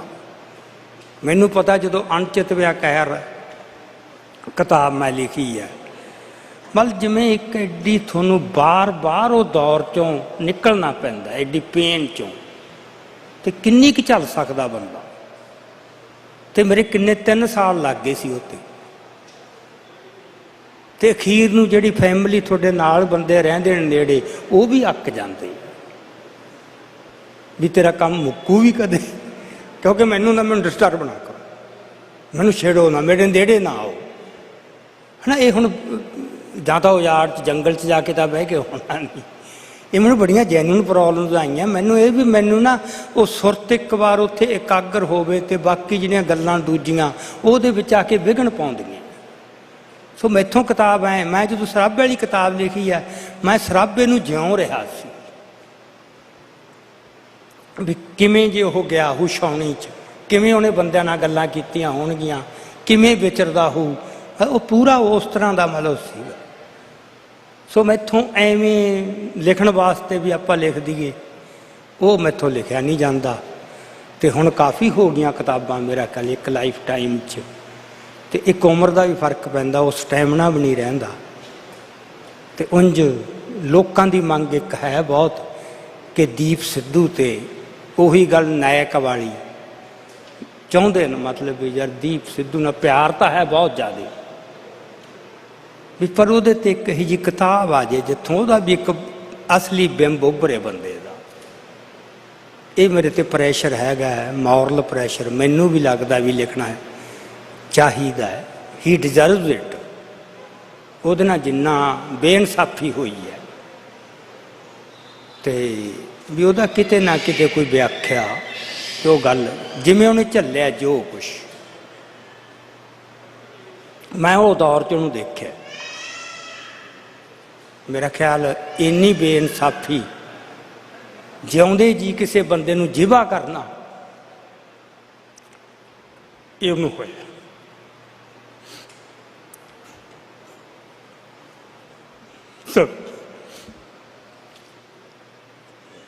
ਸੋ ਮੈਂ ਜੇ ਲਿਖੂੰਗਾ ਤਾਂ ਮੈਂ ਰੀਲਿਵ ਕਰੂੰਗਾ ਉਹਨੂੰ ਸਾਰੇ ਕੁਛ ਨੂੰ, ਪਰ ਹੁਣ ਮੈਂ ਅਜੇ ਮੇਰਾ ਹੌਸਲਾ ਨਹੀਂ ਪੈ ਰਿਹਾ, ਲੋੜ ਲੱਗ ਰਹੀ। ਬਾਕੀ ਇੱਕ ਜਿਹੜਾ ਹੋਰ ਇਦੋਂ ਵੀ ਵੱਧ ਪੋਲੀਟੀਕਲ ਮੈਨੂੰ ਲੱਗ ਰਿਹਾ, ਉਹ ਹੈ ਖਾੜਕੂ ਲਹਿਰ ਦਾ ਇੱਕ ਮੁਲਾਂਕਣ ਕਰਨਾ। ਕਿਉਂਕਿ ਖਾੜਕੂ ਲਹਿਰ ਦਾ ਹੁਣ ਜੋ ਸੋਸ਼ਲ ਮੀਡੀਆ 'ਤੇ ਚੱਲ ਰਿਹਾ, ਜਿਸ ਕਿਸਮ ਦੀਆਂ ਉਹਦੇ ਬਾਰੇ ਨੈਗੇਟਿਵ ਗੱਲਾਂ ਫੈਲਾਈਆਂ ਧਮਾਈਆਂ ਜਾ ਰਹੀਆਂ ਨੇ, ਨਾਇਕਾਂ ਨੂੰ ਖਲਨਾਇਕ ਬਣਾਇਆ ਜਾ ਰਿਹਾ, ਖਲਨਾਇਕਾਂ ਨੂੰ ਨਾਇਕ ਬਣਾਇਆ ਜਾ ਰਿਹਾ। ਇਹ ਬਹੁਤ ਦੁੱਖ ਹੁੰਦਾ ਸਾਨੂੰ ਜਿਨ੍ਹਾਂ ਨੇ ਦੇਖਿਆ ਵੀ ਜਿਹੜੇ ਬੰਦਿਆਂ ਨੂੰ ਅੱਜ ਤੁਸੀਂ ਖਲਨਾਇਕ ਵੀ ਇਹਨਾਂ ਬੰਦਿਆਂ ਨੇ ਆਹ ਕਰਤਾ, ਇਹਨਾਂ ਨੇ ਆਹ ਨੁਕਸਾਨ ਕਰਤਾ, ਅਸੀਂ ਉਹ ਬੰਦੇ ਦੇਖੇ ਨੇ, ਲੜਦੇ ਦੇਖੇ ਨੇ, ਕਿਹੋ ਜਿਹੀ ਅਵਸਥਾ ਸੀ ਕਿਵੇਂ। ਅਤੇ ਉਹਨਾਂ ਨੂੰ ਅੱਜ ਮੌਜ ਨਾ ਉੱਠ ਕੇ ਬੰਦੇ ਜਿਹਨਾਂ ਨੂੰ ਕੁਛ ਵੀ ਨਹੀਂ ਪਤਾ, ਜਿਹੜੇ ਉਦੋਂ ਬਾਅਦ ਜੰਮੇ ਆ, ਇਹ ਵੀ ਨਹੀਂ ਪਤਾ ਹਾਲਤਾਂ ਕੀ ਸੀ। ਸੋ ਇੰਨੀ ਗੈਰ ਜ਼ਿੰਮੇਵਾਰੀ ਨਾਲ, ਇੰਨੀ ਲਾਈਟਲੀ, ਮਤਲਬ ਜੇ ਕੱਲ੍ਹ ਨੂੰ ਇਹੀ ਚੀਜ਼ਾਂ ਅੰਕਿਤ ਹੋਈ ਗਈਆਂ, ਆਹ ਵੀ ਗਲਤ ਹੋ ਗਿਆ, ਆਹ ਵੀ ਗਲਤ ਹੋ ਗਿਆ, ਅਤੇ ਉਹ ਲਹਿਰ ਦਾ ਰਹਿ ਕੀ ਜਾਊ ਸਾਡੇ ਕੋਲ। ਅਤੇ ਜੇ ਅਸੀਂ ਉਸ ਲਹਿਰ ਦੀ ਵਿਰਾਸਤ ਨੂੰ ਲੈਗੇਸੀ ਨੂੰ ਨਾ ਸੰਭਾਲ ਸਕੇ, ਅਤੇ ਸਾਡੇ ਕੋਲ ਹੈ ਕੀ ਫਿਰ? ਅਸੀਂ ਤਾਂ ਕੰਗਾਲ ਹੋ ਜਾਂਦੇ। ਅਤੇ ਗੱਲ ਸੰਤਾਂ ਤੱਕ ਜਾਊ, ਲਹਿਰ ਸੰਤਾਂ ਦੀ ਐਕਸਟੈਂਸ਼ਨ ਹੀ ਸੀਗੀ। ਜੋ ਸੰਤ ਸ਼ਹਾਦਤ ਦਾ ਇੱਕ ਕਰ ਗਏ ਸੀ, ਜਿਸ ਕਿਸਮ ਦੀ ਲੜਾਈ ਲੜ ਕੇ ਜੋ ਸਿਰਜ ਗਏ ਇੱਕ ਮਾਹੌਲ, ਉਹ ਜੋ ਮੋਮੈਂਟਮ ਬਣਿਆ ਉਹਦੇ ਵਿੱਚੋਂ, ਜਿਹੜੇ ਬੰਦਿਆਂ ਦਾ ਕੋਈ ਸਿੱਖੀ ਨਾਲ ਨੇੜ ਤੇੜ ਦਾ ਹੀ ਪਹਿਲਾਂ ਕੋਈ ਵਾਸਤਾ ਨਹੀਂ ਸੀ, ਉਹ ਕਿੱਡੇ ਕਿੱਡੇ ਜਰਨੈਲ ਬਣ ਕੇ ਉੱਭਰੇ ਮੁੜ ਕੇ। ਇਹ ਕਰਾਮਾਤ ਸੀ ਬਹੁਤ ਵੱਡੀ। ਸੋ ਅਲਟੀਮੇਟਲੀ ਗੱਲ ਸੰਤ ਜਰਨੈਲ ਸਿੰਘ ਨੂੰ ਵੀ ਢਾਹ ਲਾਉਣ ਵਾਸਤੇ ਯਤਨ ਹੋਣਗੇ, ਜਦੋਂ ਉਹ ਉਹਨੂੰ ਆਪਦੇ ਮੁਤਾਬਕ ਡਿਫਾਈਨ ਕਰਨ ਲੱਗ ਜਾਣਗੇ। ਅਤੇ ਇੱਕ ਗੱਲ ਜਿਹੜੀ ਹੋਰ ਹੁੰਦੀ ਹੈ, ਉਹ ਹੈ ਕਿ ਸਾਨੂੰ ਸ਼ਹੀਦਾਂ ਦੇ ਪਰਿਵਾਰਾਂ ਦਾ ਸਤਿਕਾਰ ਕਰਨਾ ਚਾਹੀਦਾ, ਨੋ ਡਾਊਟ। ਪਰ ਇੱਕ ਹੋਰ ਕੌੜਾ ਤਜਰਬਾ ਵੀ ਇਤਿਹਾਸ 'ਚ ਪਿਆ, ਕਈ ਵਾਰ ਪਰਿਵਾਰ ਹੀ ਉਸ ਨੂੰ ਢਾਹ ਲਾ ਦਿੰਦਾ, ਕਿਉਂਕਿ ਉਹਦੇ ਕੋਲ ਅਥਾਰਟੀ ਤਾਂ ਆ ਜਾਂਦੀ ਹੈ ਨਾ। ਅਤੇ ਬਹੁਤ ਸ਼ਹੀਦਾਂ ਦੇ ਮਾਮਲੇ 'ਚ ਅਸੀਂ ਦੇਖ ਰਹੇ ਹਾਂ, ਬਹੁਤ ਸ਼ਹੀਦਾਂ ਦੇ ਮਾਮਲੇ 'ਚ। ਸੋ ਇਹ ਭਾਵੁਕਤਾ ਤੋਂ ਵੀ ਸਾਨੂੰ ਥੋੜ੍ਹਾ ਜਿਹਾ ਉੱਪਰ ਉੱਠ ਕੇ, ਠੀਕ ਹੈ ਪਰਿਵਾਰਾਂ ਦਾ ਰੋਲ ਬਹੁਤ ਹੁੰਦਾ ਹੈ, ਪਰ ਇੰਨਾ ਵੀ ਨਾ ਆਪਾਂ ਐ ਬਣਾ ਲਈਏ, ਕਿਉਂਕਿ ਮੈਂ ਦੇਖ ਰਿਹਾ ਬਹੁਤ ਸਾਰੇ ਸ਼ਹੀਦਾਂ ਦੇ ਪਰਿਵਾਰ ਜਿਹੜੇ ਆ, ਬਹੁਤ ਸਾਰੇ, ਕਿ ਮੈਂ ਤਾਂ ਜਿੱਥੇ ਕਹਿਣ ਤੋਂ ਥੋੜ੍ਹੀ ਜੱਕ ਲੱਗਦੀ ਹੈ, ਸੰਤ ਜਰਨੈਲ ਸਿੰਘ ਦੇ ਤੁਸੀਂ ਦੇਖ, ਸਾਨੂੰ ਤਾਂ ਬਹੁਤ ਕੁਛ ਦਾ ਪਤਾ ਨਾ, ਉਸ ਬੰਦੇ ਪਰਿਵਾਰ ਨਾਲ ਜੁੜੇ ਜਾਂ ਹੋਰ ਕਿਵੇਂ ਉਹ ਕਰ ਰਹੇ ਨੇ। ਸੋ ਇਹ ਪ੍ਰੋਬਲਮਾਂ ਆਉਂਦੀਆਂ ਸੀ। ਸੋ ਜਿਹੜਾ ਤੁਸੀਂ ਲਿਖਣ ਦੀ ਗੱਲ ਕਰ ਰਹੇ ਹੋ ਨਾ, ਮੈਥੋਂ ਇਹ ਅਜੇ ਚੂਜ਼ ਨਹੀਂ ਹੋ ਰਿਹਾ ਵੀ ਆਹ ਕਰਾਂ ਜਾਂ ਉਹ ਕਰਾਂ, ਜੀ ਕਰੀ ਜਾਂਦਾ, ਦੁੱਖ ਬਹੁਤ ਹੁੰਦਾ। ਜਿਹੜੀ ਗੱਲ ਨਾਲ ਤੁਹਾਨੂੰ ਇੰਨਾ ਪਿਆਰ ਹੁੰਦਾ ਨਾ, ਅੱਗ ਲੱਗ ਜਾਂਦੀ ਹੈ ਜਦੋਂ ਆਪਾਂ ਉਹ ਗੱਲ ਦੂਜਿਆਂ ਨੂੰ ਬੜੀ ਮੌਜ ਨਾ ਹੁੰਦੀ, ਜੋ ਮਰਜ਼ੀ ਫੇਸਬੁੱਕ ਤੇ ਲਿਖ ਕੇ ਪਾ ਦਿੰਦੇ ਆ, ਉਦੋਂ ਆਹ ਗਲਤੀ ਹੋ ਗਈ, ਉਦੋਂ ਆਹ ਗਲਤੀ ਹੋ ਗਈ, ਬਿਲਕੁਲ ਹੀ ਭੁੱਲ ਜਾਂਦੇ ਵੀ ਹਾਲਤਾਂ ਕੀ ਸੀਗੀਆਂ। ਇਹ ਗੱਲਾਂ ਮੇਰੀਆਂ ਜਸਵੰਤ ਸਿੰਘ ਖਾਲੜਾ ਨਾਲ ਹੁੰਦੀਆਂ ਰਹੀਆਂ ਉਸ ਮੌਕੇ ਵੀ। ਉਹਨੂੰ ਵੀ ਪਤਾ ਸੀ ਕਿ ਲਹਿਰ ਤੋਂ ਕੁਝ ਗੱਲਾਂ ਗਲਤ ਹੋਈਆਂ ਨੇ, ਪਰ ਕਿਤੇ ਵੀ ਪਬਲਿਕਲੀ ਉਹ ਲਹਿਰ ਨੂੰ ਕੰਡੈਮ ਕਰਨ ਤੁਰ ਪਏ, ਇਹ ਨਹੀਂ। ਉਹਨੇ ਅਪਹੋਲਡ ਕੀਤਾ, ਹਮੇਸ਼ਾ ਹੀ ਲਹਿਰ ਨੂੰ ਅਪਹੋਲਡ ਕਰਕੇ ਚੱਲਿਆ। ਇਹ ਅਪਰੋਚ ਰੱਖਣੀ ਚਾਹੀਦੀ ਹੈ। ਸੋ ਮੇਰਾ ਖਿਆਲ ਕਾਫੀ ਹੋ ਗਿਆ ਹੈ ਨਾ, ਕਾਫੀ ਹੋ ਗਿਆ। ਤੇ ਆਖਰੀ ਮੇਰਾ ਸਵਾਲ ਭਾਈ ਜਸਵੰਤ ਸਿੰਘ ਖਾਲੜਾ ਹੋਣਾ ਬਾਰੇ ਆ ਤੁਹਾਨੂੰ ਦੋਨਾਂ ਨੂੰ, ਕਿ ਆਖਰੀ ਵਾਰ ਕਦੋਂ ਮਿਲੇ ਜਾਂ ਫਿਰ ਜਿਹੜੀ ਕੋਈ ਹੋਰ ਇਸ ਤਰ੍ਹਾਂ ਇੰਟਰੈਕਸ਼ਨ ਹੋਈ ਆ ਤੇ ਕਿਵੇਂ ਦੀ ਸੀਗੀ ਉਹ ਭਾਈ ਖਾਲੜਾ ਦੇ ਨਾਲ ਤੁਹਾਨੂੰ ਦੋਨਾਂ ਨੂੰ? ਜੇ ਮੈਂ ਰੀਕੋਲੈਕਟ ਕਰਾਂ ਉਹਦੇ ਨਾਲ ਜਿੰਨਾ ਕਿ ਮੇਰਾ ਇੰਟਰੈਕਸ਼ਨ ਰਿਹਾ ਨਾ ਕਾਫੀ, ਤਾਂ ਇੱਥੇ ਹੁਣ ਮੈਥੋਂ ਬਹੁਤਾ ਦੱਸਿਆ ਨਹੀਂ ਜਾਣਾ ਹੈ ਨਾ। ਮੇਰੀ ਕੋਸ਼ਿਸ਼ ਹੋਊ, ਮੈਂ ਮਮੈਰਜ਼ ਜਿਹੜੇ ਲਿਖਦੇ ਹੁੰਦੇ ਨਾ ਬੰਦੇ ਆਪਦੇ ਕੁੰਜ ਯਾਦਾਂ, ਸ਼ਾਇਦ ਕਿਤੇ ਉਹ ਜਦੋਂ ਲਿਖਾਂਗੇ ਉਦੋਂ ਕੰਸਨਟਰੇਟ ਵੱਧ ਹੋ ਜਾਂਦਾ, ਛੋਟੀਆਂ ਛੋਟੀਆਂ ਗੱਲਾਂ 'ਚੋਂ ਵੀ ਉਹਦੇ ਮੀਨਿੰਗ ਵੱਡੇ ਬਣ ਜਾਂਦੇ ਨੇ। ਇੱਕ ਗੱਲ ਮੈਂ ਸ਼ੇਅਰ ਕਰਦਾ ਤੁਹਾਡੇ ਨਾਲ, ਉਹਦੇ 'ਚ ਇਹ ਗੱਲ ਹੁੰਦੀ ਸੀ ਕਿ ਜਦੋਂ ਲੱਗ ਗਿਆ ਕਿ ਇੱਕ ਖੜੋਤ ਆਈ ਪਈ ਹੈ ਵੀ ਇਹ ਹੁਣ ਕਿਵੇਂ ਤੋੜੀਏ। ਆਮ ਤੌਰ 'ਤੇ ਜਦੋਂ ਲਹਿਰ 'ਚ ਜਾਂ ਖੜੋਤ ਆ ਜਾਂਦੀ ਹੈ, ਬੰਦਿਆਂ ਨੂੰ ਉਹ ਬਹਾਨਾ ਵੀ ਬਣ ਜਾਂਦਾ ਵੀ ਛੱਡੋ ਹੁਣ ਗੱਲ ਤਾਂ ਖਤਮ ਹੋ ਗਈ, ਕੋਈ ਪੁੱਛਦਾ ਤਾਂ ਹੈ ਨਹੀਂ, ਆਪਾਂ ਕੀ ਲੈਣਾ। ਉਹ ਖੜੋਤ ਉਹਨੂੰ ਬਹੁਤ ਚੁਭਦੀ ਸੀ। ਫਿਰ ਅਗਲਾ ਉਹਦਾ ਇਹ ਕਿਵੇਂ ਟੁੱਟੇ ਭਲਾ, ਇਹ ਤੇ ਖੋਜਲਦਾ ਸੀ, ਉਹ ਗ੍ਰੈਪਲ ਕਰਦਾ ਸੀ ਬਹੁਤ। ਇਹ ਹੁੰਦਾ ਹੈ ਗ੍ਰਾਸਪਿੰਗ ਦੀ ਕੀ ਲਿੰਕ। ਜਿਵੇਂ ਤਾਣੀ ਉਲਝ ਗਈ ਨਾ, ਉਲਝੀ ਹੋਈ ਤਾਣੀ ਨੂੰ ਜੇ ਤੁਸੀਂ ਸੁਲਝਾਉਣਾ ਐਵੇਂ ਹੱਥ ਪੈਰ ਮਾਰਨ ਨਾਲ ਨਹੀਂ ਹੁੰਦੀ, ਵੀ ਕਿੱਥੋਂ ਤੰਦ ਫੜੀ ਜਾਵੇ ਵੀ ਉਹ ਗੰਢ ਨੂੰ ਖੋਲ ਕੇ ਆਪਾਂ ਫਿਰ ਅੱਗੇ ਤੁਰੀਏ। ਇਹ ਉਹਦੀ ਬਹੁਤ ਹੁੰਦੀ ਸੀ। ਮੈਨੂੰ ਯਾਦ ਹੈ ਆਪਣਾ 1993 ਵਿੱਚ ਮੈਨੂੰ ਮਿਲਿਆ ਸੀਗਾ ਚੀਤੇ ਕਲਾਂ ਪਿੰਡ ਆ ਮਾਨਾਵਾਲਾ ਕੋਲੇ, ਤੇ ਉਦੋਂ ਉਹਨੂੰ ਲੱਗ ਰਿਹਾ ਸੀ ਵੀ ਅਕਾਲੀ ਜੋ ਕੁਛ ਕਰੀ ਜਾ ਰਹੇ ਨੇ, ਏਕਤਾ ਦੇ ਯਤਨ ਹੋ ਰਹੇ ਸੀ ਨਾ ਵੀ ਇੱਕ ਅਕਾਲੀ ਦਲ ਬਣ ਜੇ ਬਹੁਤ, ਤੇ ਉਹਨੂੰ ਇਹ ਸੀ ਵੀ ਜੇ ਇੱਕ ਬਣ ਵੀ ਜਾਊਗਾ, ਪਹਿਲਾਂ ਤਾਂ ਕਹਿੰਦਾ ਬਣਨਾ ਨਹੀਂ, ਜਿੰਨਾ ਮਰਜ਼ੀ ਯਤਨ ਲਾ ਲੈਣ। ਜਿਹੜੇ ਬੰਦੇ ਇੰਨੇ ਖੁਦਗਰਜ਼ ਹੈ, ਹਰ ਇੱਕ ਚਾਹੁੰਦਾ ਮਤਲਬ ਮੈਨੂੰ ਕੁਛ ਮਿਲੇ, ਵੀ ਉਹਨਾਂ ਨੇ ਇਕੱਠੇ ਨਹੀਂ ਹੋਣਾ। ਜੇ ਇਕੱਠੇ ਵੀ ਹੋ ਜਾਣਗੇ ਕਹਿੰਦਾ ਫਿਰ ਵੀ ਕੀ ਇੰਪੈਕਟ ਪੈ ਜੂ ਇਹਦਾ, ਵੀ ਹੁਣ ਗੱਲ ਨੂੰ ਆਪਾਂ ਕੀ ਕਰੀਏ, ਆਪਾਂ ਕਿਵੇਂ ਜੇ ਇੰਟਰਵੀਨ ਕਰੀਏ। ਸਾਡਾ ਸਟਾਈਲ ਹੁੰਦਾ ਸੀ ਵੀ ਇਸ ਸਿਚੁਏਸ਼ਨ ਅਸੀਂ ਕਿਵੇਂ ਇੰਟਰਵੀਨ ਕਰਨਾ, ਭਲਾ ਆਪਾਂ ਕੀ ਪੈਂਤਰਾ ਲੈ ਕੇ ਆਈਏ। ਤੇ ਮੈਨੂੰ ਇੰਨਾ ਕੁ ਯਾਦ ਆ, ਮੈਂ ਉਹਨੂੰ ਕਿਹਾ ਵੀ ਇਸ ਸਿਚੁਏਸ਼ਨ 'ਚ ਪ੍ਰੈਕਟੀਕਲ ਐਕਟੀਵਿਟੀ ਬਹੁਤੀ ਨਹੀਂ ਹੋ ਸਕਦੀ, ਆਪਾਂ ਨੈਰੇਟਿਵ ਦੀ ਜੰਗ ਲੜੀਏ, ਕਿਉਂਕਿ ਉਹ ਨੈਰੇਟਿਵ ਲੈ ਕੇ ਆ ਰਹੇ ਨੇ। ਜਿੱਥੇ ਵੀ ਇਹ ਕਾਜ ਗਲਤ ਆ ਤੁਹਾਡਾ, ਸਾਡੇ ਕਾਜ ਤੇ ਸਵਾਲ ਉਠਾ ਰਹੇ, ਤੇ ਆਪਾਂ ਧੜੱਲੇ ਨਾਲ ਇਹ ਗੱਲ ਲੈ ਕੇ ਆਈਏ ਆਪਦੀ ਕਾਜ ਦੀ। ਤੇ ਮੈਂ ਤਾਂ ਉਦੋਂ ਅੰਡਰਗਰਾਊਂਡ ਸੀ, ਤੇ ਮੈਂ ਉਹਨੂੰ ਕਿਹਾ ਵੀ ਤੂੰ ਨਾ ਖੁੱਲ੍ਹਾ ਚੈਲੰਜ ਕਰ, ਵੀ ਸਾਡੇ ਨਾਲ ਡਿਬੇਟ ਕਰੋ, ਜਿਹੜੇ ਸਾਨੂੰ ਗਲਤ ਕਹਿੰਦੇ ਨੇ ਨਾ ਵੀ ਸਾਡਾ ਕਾਜ ਗਲਤ ਹੈ, ਵੀ ਸਾਡੇ ਨਾਲ ਖੁੱਲ੍ਹੀ ਬਹਿਸ ਕਰੋ ਆ ਕੇ। ਉਸ ਘੜੀ ਉਹਨੂੰ ਉਹ ਬੜਾ ਇਨਸਪਾਇਰ ਹੋਇਆ ਇਸ ਗੱਲ ਤੋਂ।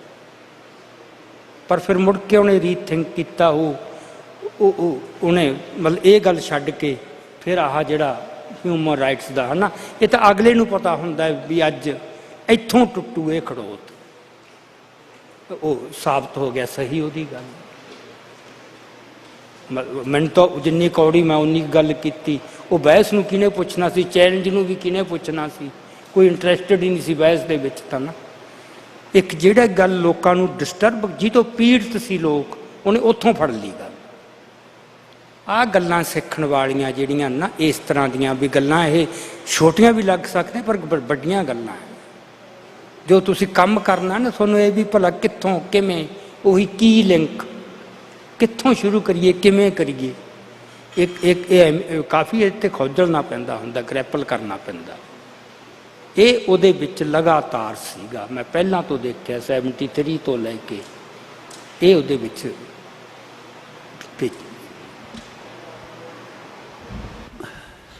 ਜਸਵੰਤ ਸਿੰਘ ਖਾਲੜਾ ਦੇ ਵਿੱਚ ਇੱਕ ਚੀਜ਼ ਮੈਂ ਦੇਖੀ ਆ ਵਿਲੱਖਣ, ਵੀ ਉਹ ਜਿਹੜੀਆਂ ਆਉਣ ਵਾਲੀਆਂ ਘਟਨਾਵਾਂ ਜਾਂ ਆਉਣ ਵਾਲੇ ਨਤੀਜੇ ਸੀਗੇ ਉਹਨਾਂ ਨੂੰ ਸਮਝਣ ਦੀ ਜਿਹੜੀ ਉਹਦੇ ਵਿੱਚ ਇੱਕ ਸ਼ਕਤੀ ਕੁਦਰਤੀ ਤੌਰ 'ਤੇ ਸੀਗੀ। ਜਿੱਦਾਂ ਸਰਦਾਰ ਅਜਮੇਰ ਸਿੰਘ ਖਾਲੜਾ ਹੁਣਾਂ ਨੇ ਦੱਸਿਆ ਵੀ ਉਹ ਹਰ ਇੱਕ ਚੀਜ਼ ਨੂੰ ਲੈਂਦਾ ਸੀ ਜਾਂ ਉਹਨੂੰ ਖੁੱਲ੍ਹੇ ਤੌਰ 'ਤੇ ਚੈਲੰਜ ਕਰਦਾ ਸੀ। ਉਹਨਾਂ ਨੇ ਉਦੋਂ ਇੱਕ ਉਹਨਾਂ ਦਾ ਲੇਖ ਬਹੁਤ ਪ੍ਰਚਲਿਤ ਹੋਇਆ ਸੀ, ਮੇਰੇ ਖਿਆਲ ਉੱਥੋਂ ਦੀਆਂ ਅਖਬਾਰਾਂ ਦੇ ਵਿੱਚ ਵੀ ਲੱਗਾ, ਵੀ ਸਿੱਖ ਸੰਘਰਸ਼ ਦੇ ਵਿੱਚ ਆਈ ਖੜੋਤ, ਉਹਦੇ ਕਾਰਨ ਤੇ ਉਹਨਾਂ ਦੇ ਵਿੱਚੋਂ ਨਿਕਲਣ ਦਾ ਰਾਹ। ਉਹ ਬਹੁਤ ਜਾਣੀ ਕਿ ਵੱਡਾ ਲੇਖ ਸੀ ਜਿਹਦੇ ਵਿੱਚ ਉਹਨਾਂ ਨੇ ਸਾਰਾ ਕੁਝ ਐਕਸਪਲੇਨ ਕੀਤਾ ਸੀ। ਉਹਦੇ ਵਿੱਚ ਉਹਨਾਂ ਨੇ ਇਹ ਵੀ ਦੱਸਿਆ ਸੀਗਾ, ਅਕਾਲੀ ਦਲ ਬਾਰੇ ਵੀ ਉਹਨਾਂ ਨੇ ਕਿਹਾ ਸੀਗਾ ਵੀ ਸਾਨੂੰ ਅਕਾਲੀ ਦਲ ਨੂੰ ਬਿਲਕੁਲ ਖਤਮ ਵੀ ਨਹੀਂ ਕਰਨਾ ਚਾਹੀਦਾ, ਪਰ ਇਹਨਾਂ ਦੀ ਭਾਰਤੀ ਸਿਸਟਮ ਦੇ ਨਾਲ ਸਾਂਝ ਵੀ ਨਹੀਂ ਪੈਣ ਦੇਣੀ ਚਾਹੀਦੀ, ਕਿਉਂਕਿ ਜਿਹੜਾ ਉਹ ਨੇਸ਼ਨ ਸਟੇਟ ਦਾ ਭਾਰਤੀ ਸਿਸਟਮ ਦਾ ਹੈਗਾ ਵਾ ਇੱਕ ਸੁਪਨਾ, ਉਹਨੂੰ ਉਹ ਪੂਰਿਆਂ ਕਰਨ ਦੇ ਲਈ ਅਕਾਲੀ ਦਲ ਨੂੰ ਆਪਣੇ ਨਾਲ ਰਲਾ ਕੇ ਸਿੱਖਾਂ ਨੂੰ ਅਸਿਮੀਨੇਟ ਕਰਨ ਦੀ ਕੋਸ਼ਿਸ਼ ਕਰਨਗੇ। ਪਰ ਜੇ ਇੱਕ ਧਿਰ ਨੂੰ ਅਸੀਂ ਖਤਮ ਕਰਾਂਗੇ ਤੇ ਦੂਜੀ ਧਿਰ ਸਿੱਖਾਂ ਦੇ ਵਿੱਚੋਂ ਜ਼ਰੂਰ ਪੈਦਾ ਹੋਊਗੀ। ਸੋ ਜਿਹੜੀ ਅਸੀਂ ਕੌਮੀ ਚੇਤਨਾ ਅਕਾਲੀ ਦਲ ਦੇ ਵਿੱਚੋਂ ਨਹੀਂ ਭੁੱਲਣ ਦੇਣੀ ਚਾਹੀਦੀ। ਉਹ ਅੱਜ ਹੁਣ ਉਸ ਸਮੇਂ ਦੇ ਜਦੋਂ ਏਕਤਾ ਦੀ ਗੱਲ ਕੀਤੀ ਆ ਤਾਂ ਪ੍ਰੋਫੈਸਰ ਮਨਜੀਤ ਸਿੰਘ ਹੁਣੀ ਹੁਣ ਬਹੁਤ ਸਾਰੀਆਂ ਵੀਡੀਓ ਇੰਟਰਵਿਊਆਂ ਦੇ ਵਿੱਚ ਕਹਿ ਰਹੇ ਆ ਵੀ ਜਦੋਂ ਮੈਂ ਸਾਰੇ ਅਕਾਲੀ ਦਲਾਂ ਦੀ ਏਕਤਾ ਕਰਾਉਣ ਲੱਗਾ ਸੀ ਤੇ ਉਦੋਂ ਸਰਦਾਰ ਜਸਵੰਤ ਸਿੰਘ ਖਾਲੜਾ ਅਕਾਲ ਤਖਤ ਤੇ ਮੇਰੇ ਕੋਲ ਆਏ ਸੀ ਵੀ ਜਥੇਦਾਰ ਸਾਹਿਬ ਇਹ ਜਿਹੜੀ ਲੀਡਰਸ਼ਿਪ ਨੂੰ ਅਸੀਂ ਕੌਮ ਦੇ ਗਲੋਂ ਲਾਉਣ ਨੂੰ ਫਿਰਦੇ ਆ, ਤੁਸੀਂ ਉਹਨੂੰ ਸਾਡੇ ਸਿਰਾਂ ਤੇ ਫੇਰ ਬਿਠਾਉਣ ਨੂੰ ਫਿਰਦੇ ਜੇ, ਇਹਦੇ ਬਾਰੇ ਸੋਚੋ। ਸੋ ਉਹ ਦੇਖ ਲਓ ਵੀ ਉਹ ਜਿਹੜੀ 1994 ਦੇ ਵਿੱਚ ਉਹਨਾਂ ਦੀ ਗੱਲ ਕਹੀ, ਅੱਜ 2024 ਦੇ ਵਿੱਚ ਅਕਾਲ ਤਖਤ ਸਾਹਿਬ ਤੇ ਪਹੁੰਚੀ 2 ਦਸੰਬਰ ਨੂੰ ਉਸ ਲੀਡਰਸ਼ਿਪ ਬਾਰੇ। ਸੋ ਇਹ ਜਿਹੜੀਆਂ ਚੀਜ਼ਾਂ ਸੀਗੀਆਂ ਉਹ ਕੁਦਰਤੀ ਤੌਰ 'ਤੇ ਉਹਨਾਂ ਦੇ ਵਿੱਚ ਬਹੁਤ ਸੀਗੀਆਂ। ਜਦੋਂ ਉਹਨਾਂ ਨੇ ਉਸ ਲੇਖ ਦੇ ਵਿੱਚ ਹੋਰ ਵੀ ਚੀਜ਼ਾਂ ਲਿਖੀਆਂ, ਜਿੱਦਾਂ ਆਮ ਕਰਕੇ ਜਿਹੜਾ ਵਾ 1992 ਦੀਆਂ ਜਿਹੜੀਆਂ ਇਲੈਕਸ਼ਨਾਂ ਤੋਂ ਬਾਈਕਾਟ ਤੋਂ ਬਾਅਦ ਵਾਲੇ ਨਤੀਜਿਆਂ ਬਾਰੇ ਉਹਨਾਂ ਨੇ ਉਹਦੇ 'ਤੇ ਵੀ ਬਾਅਦ 'ਚ ਲਿਖਿਆ ਹੈ ਵੀ ਖਾੜਕੂਆਂ ਦੇ ਕੋਲ ਜਿਹੜਾ ਇੱਕ ਰੈਫਰੈਂਡਮ ਦੇ ਤੌਰ 'ਤੇ ਦੁਨੀਆ ਨੂੰ ਦੱਸਣ ਦਾ ਤਰੀਕਾ ਇਹ ਹੀ ਸੀ, ਉਹ ਆਪ ਤਾਂ ਇਲੈਕਸ਼ਨਾਂ ਦੇ ਵਿੱਚ ਖਲੋ ਨਹੀਂ ਸੀ ਸਕਦੇ, ਪਰ ਜਿਹੜਾ ਉਹਦੇ ਤੋਂ ਬਾਅਦ ਕਤਲੇਆਮ ਹੋਇਆ ਉਹਦਾ ਕਾਰਨ ਇਹ ਸੀ ਵੀ ਜਿੰਨੀਆਂ ਵੀ ਸਿੱਖ ਸਿਆਸੀ ਧਿਰਾਂ ਸੀ, ਭਾਵੇਂ ਉਹ ਫੈਡਰੇਸ਼ਨਾਂ ਸੀ, ਭਾਵੇਂ ਉਹ ਅਕਾਲੀ ਦਲ ਸੀ, ਭਾਵੇਂ ਕੋਈ ਵੀ ਜਿਹੜੇ ਬਾਹਰੀ ਤੌਰ 'ਤੇ ਵਿਚਰ ਰਹੇ ਸੀ, ਉਹ ਜਿਹੜਾ ਵਾ ਉਹ ਸਿੱਖ ਪਰਿਵਾਰਾਂ ਦਾ ਜਿਨ੍ਹਾਂ ਸਿੱਖਾਂ 'ਤੇ ਜ਼ੁਲਮ ਹੋ ਰਿਹਾ ਸੀਗਾ ਉਹਨਾਂ ਦਾ ਬਿਲਕੁਲ ਸਾਥ ਛੱਡ ਕੇ ਘਰਾਂ ਦੇ ਵਿੱਚ ਚੁੱਪ ਕਰਕੇ ਬਹਿ ਗਏ ਸੀ। ਚੁੱਪ ਹੋਣ ਦਾ ਮਤਲਬ ਜਿਹੜਾ ਵਾ ਉਹ ਸਰਕਾਰ ਨੂੰ ਸਹਿਮਤੀ ਪ੍ਰਗਟ ਕਰਨਾ ਸੀਗਾ ਵੀ ਤੁਸੀਂ ਇਹਨਾਂ 'ਤੇ ਜ਼ੁਲਮ ਕਰਕੇ ਇਹਨਾਂ ਨੂੰ ਖਤਮ ਕਰ ਲਓ। ਸੋ ਜਿਹੜਾ ਅੱਜ ਇਹ ਬਹਾਨਾ ਲਾਇਆ ਜਾ ਰਿਹਾ ਨਾ ਵੀ ਉਹ ਬਾਈਕਾਟ ਕਾਰਨ ਜ਼ੁਲਮ ਹੋਇਆ, ਜੇ ਇਹ ਸਾਡੀਆਂ ਸਾਰੀਆਂ ਸਿਆਸੀ ਧਿਰਾਂ ਉਹਨਾਂ ਨੇ ਕਿਹਾ ਹੈ ਵੀ ਇਹ ਸਰਕਾਰ ਨੂੰ ਆਪਣੀ ਚੁੱਪ ਦੀ ਸਹਿਮਤੀ ਨਾ ਦਿੰਦੀਆਂ ਤੇ ਇੰਨੇ ਵੱਡੇ ਪੱਧਰ ਦੇ ਉੱਤੇ ਜਿਹੜਾ ਵਾ ਉਹ ਜ਼ੁਲਮ ਜਿਹੜਾ ਵਾ ਉਹ ਨਹੀਂ ਸੀ ਹੋਣਾ। ਸੋ ਹਰ ਇੱਕ ਗੱਲ ਤੇ ਉਹਨਾਂ ਨੇ ਬੇਬਾਕ ਹੋ ਕੇ ਲਿਖਿਆ, ਜਿਹੜੀਆਂ ਸਿੱਖ ਸੰਘਰਸ਼ ਦੇ ਵਿੱਚ ਕਮਜ਼ੋਰੀਆਂ ਬਾਰੇ ਵੀ ਲਿਖਿਆ, ਦੂਜੀਆਂ ਸਿਆਸੀ ਧਿਰਾਂ ਬਾਰੇ ਵੀ ਲਿਖਿਆ। ਹੁਣ ਅੱਜ ਅਸੀਂ ਗੱਲ ਕਰਨ ਡਏ ਹਾਂ ਵੀ ਸਾਨੂੰ ਅਕਾਲੀਆਂ ਦੇ ਬਰਾਬਰ ਦੇ ਉੱਤੇ ਇੱਕ ਧਿਰ ਸਿਰਜਣੀ ਚਾਹੀਦੀ ਆ। ਉਹਨਾਂ ਨੇ ਉਦੋਂ ਉਸ ਲੇਖ ਦੇ ਵਿੱਚ ਲਿਖਿਆ ਸੀ ਵੀ ਅਕਾਲੀਏ ਜਿੱਦਾਂ ਕਰਦੇ ਆ ਉਹਨਾਂ ਨੂੰ ਚੱਲਣ ਦਿਓ, ਪਰ ਉਹਨਾਂ ਨੂੰ ਆਪਣੇ ਰਸਤੇ ਤੋਂ ਭਟਕਣ ਦੇ ਲਈ ਇੱਕ ਬਰਾਬਰ ਦੀ ਜਿਹੜੀ ਧਿਰ ਵਾ ਉਹ ਖੜੀ ਕਰੋ। ਸੋ ਉਹ ਸਾਡੇ ਤੋਂ 30 ਸਾਲਾਂ ਦੇ ਵਿੱਚ ਵੀ ਨਹੀਂ ਹੋਈ। ਇਹ ਸਰਦਾਰ ਜਸਵੰਤ ਸਿੰਘ ਖਾਲੜਾ ਦੀਆਂ ਲੰਮੀ ਸੋਚ ਸੀਗੀ ਜਿਹਦੇ ਬਾਰੇ ਉਹਨਾਂ ਨੇ ਬਹੁਤ ਸਪਸ਼ਟ ਕੀਤਾ ਆਪਣੇ ਲੇਖਾਂ ਦੇ ਵਿੱਚ। ਠੀਕ ਆ ਜੀ, ਸਵਾਲਾਂ ਦੀ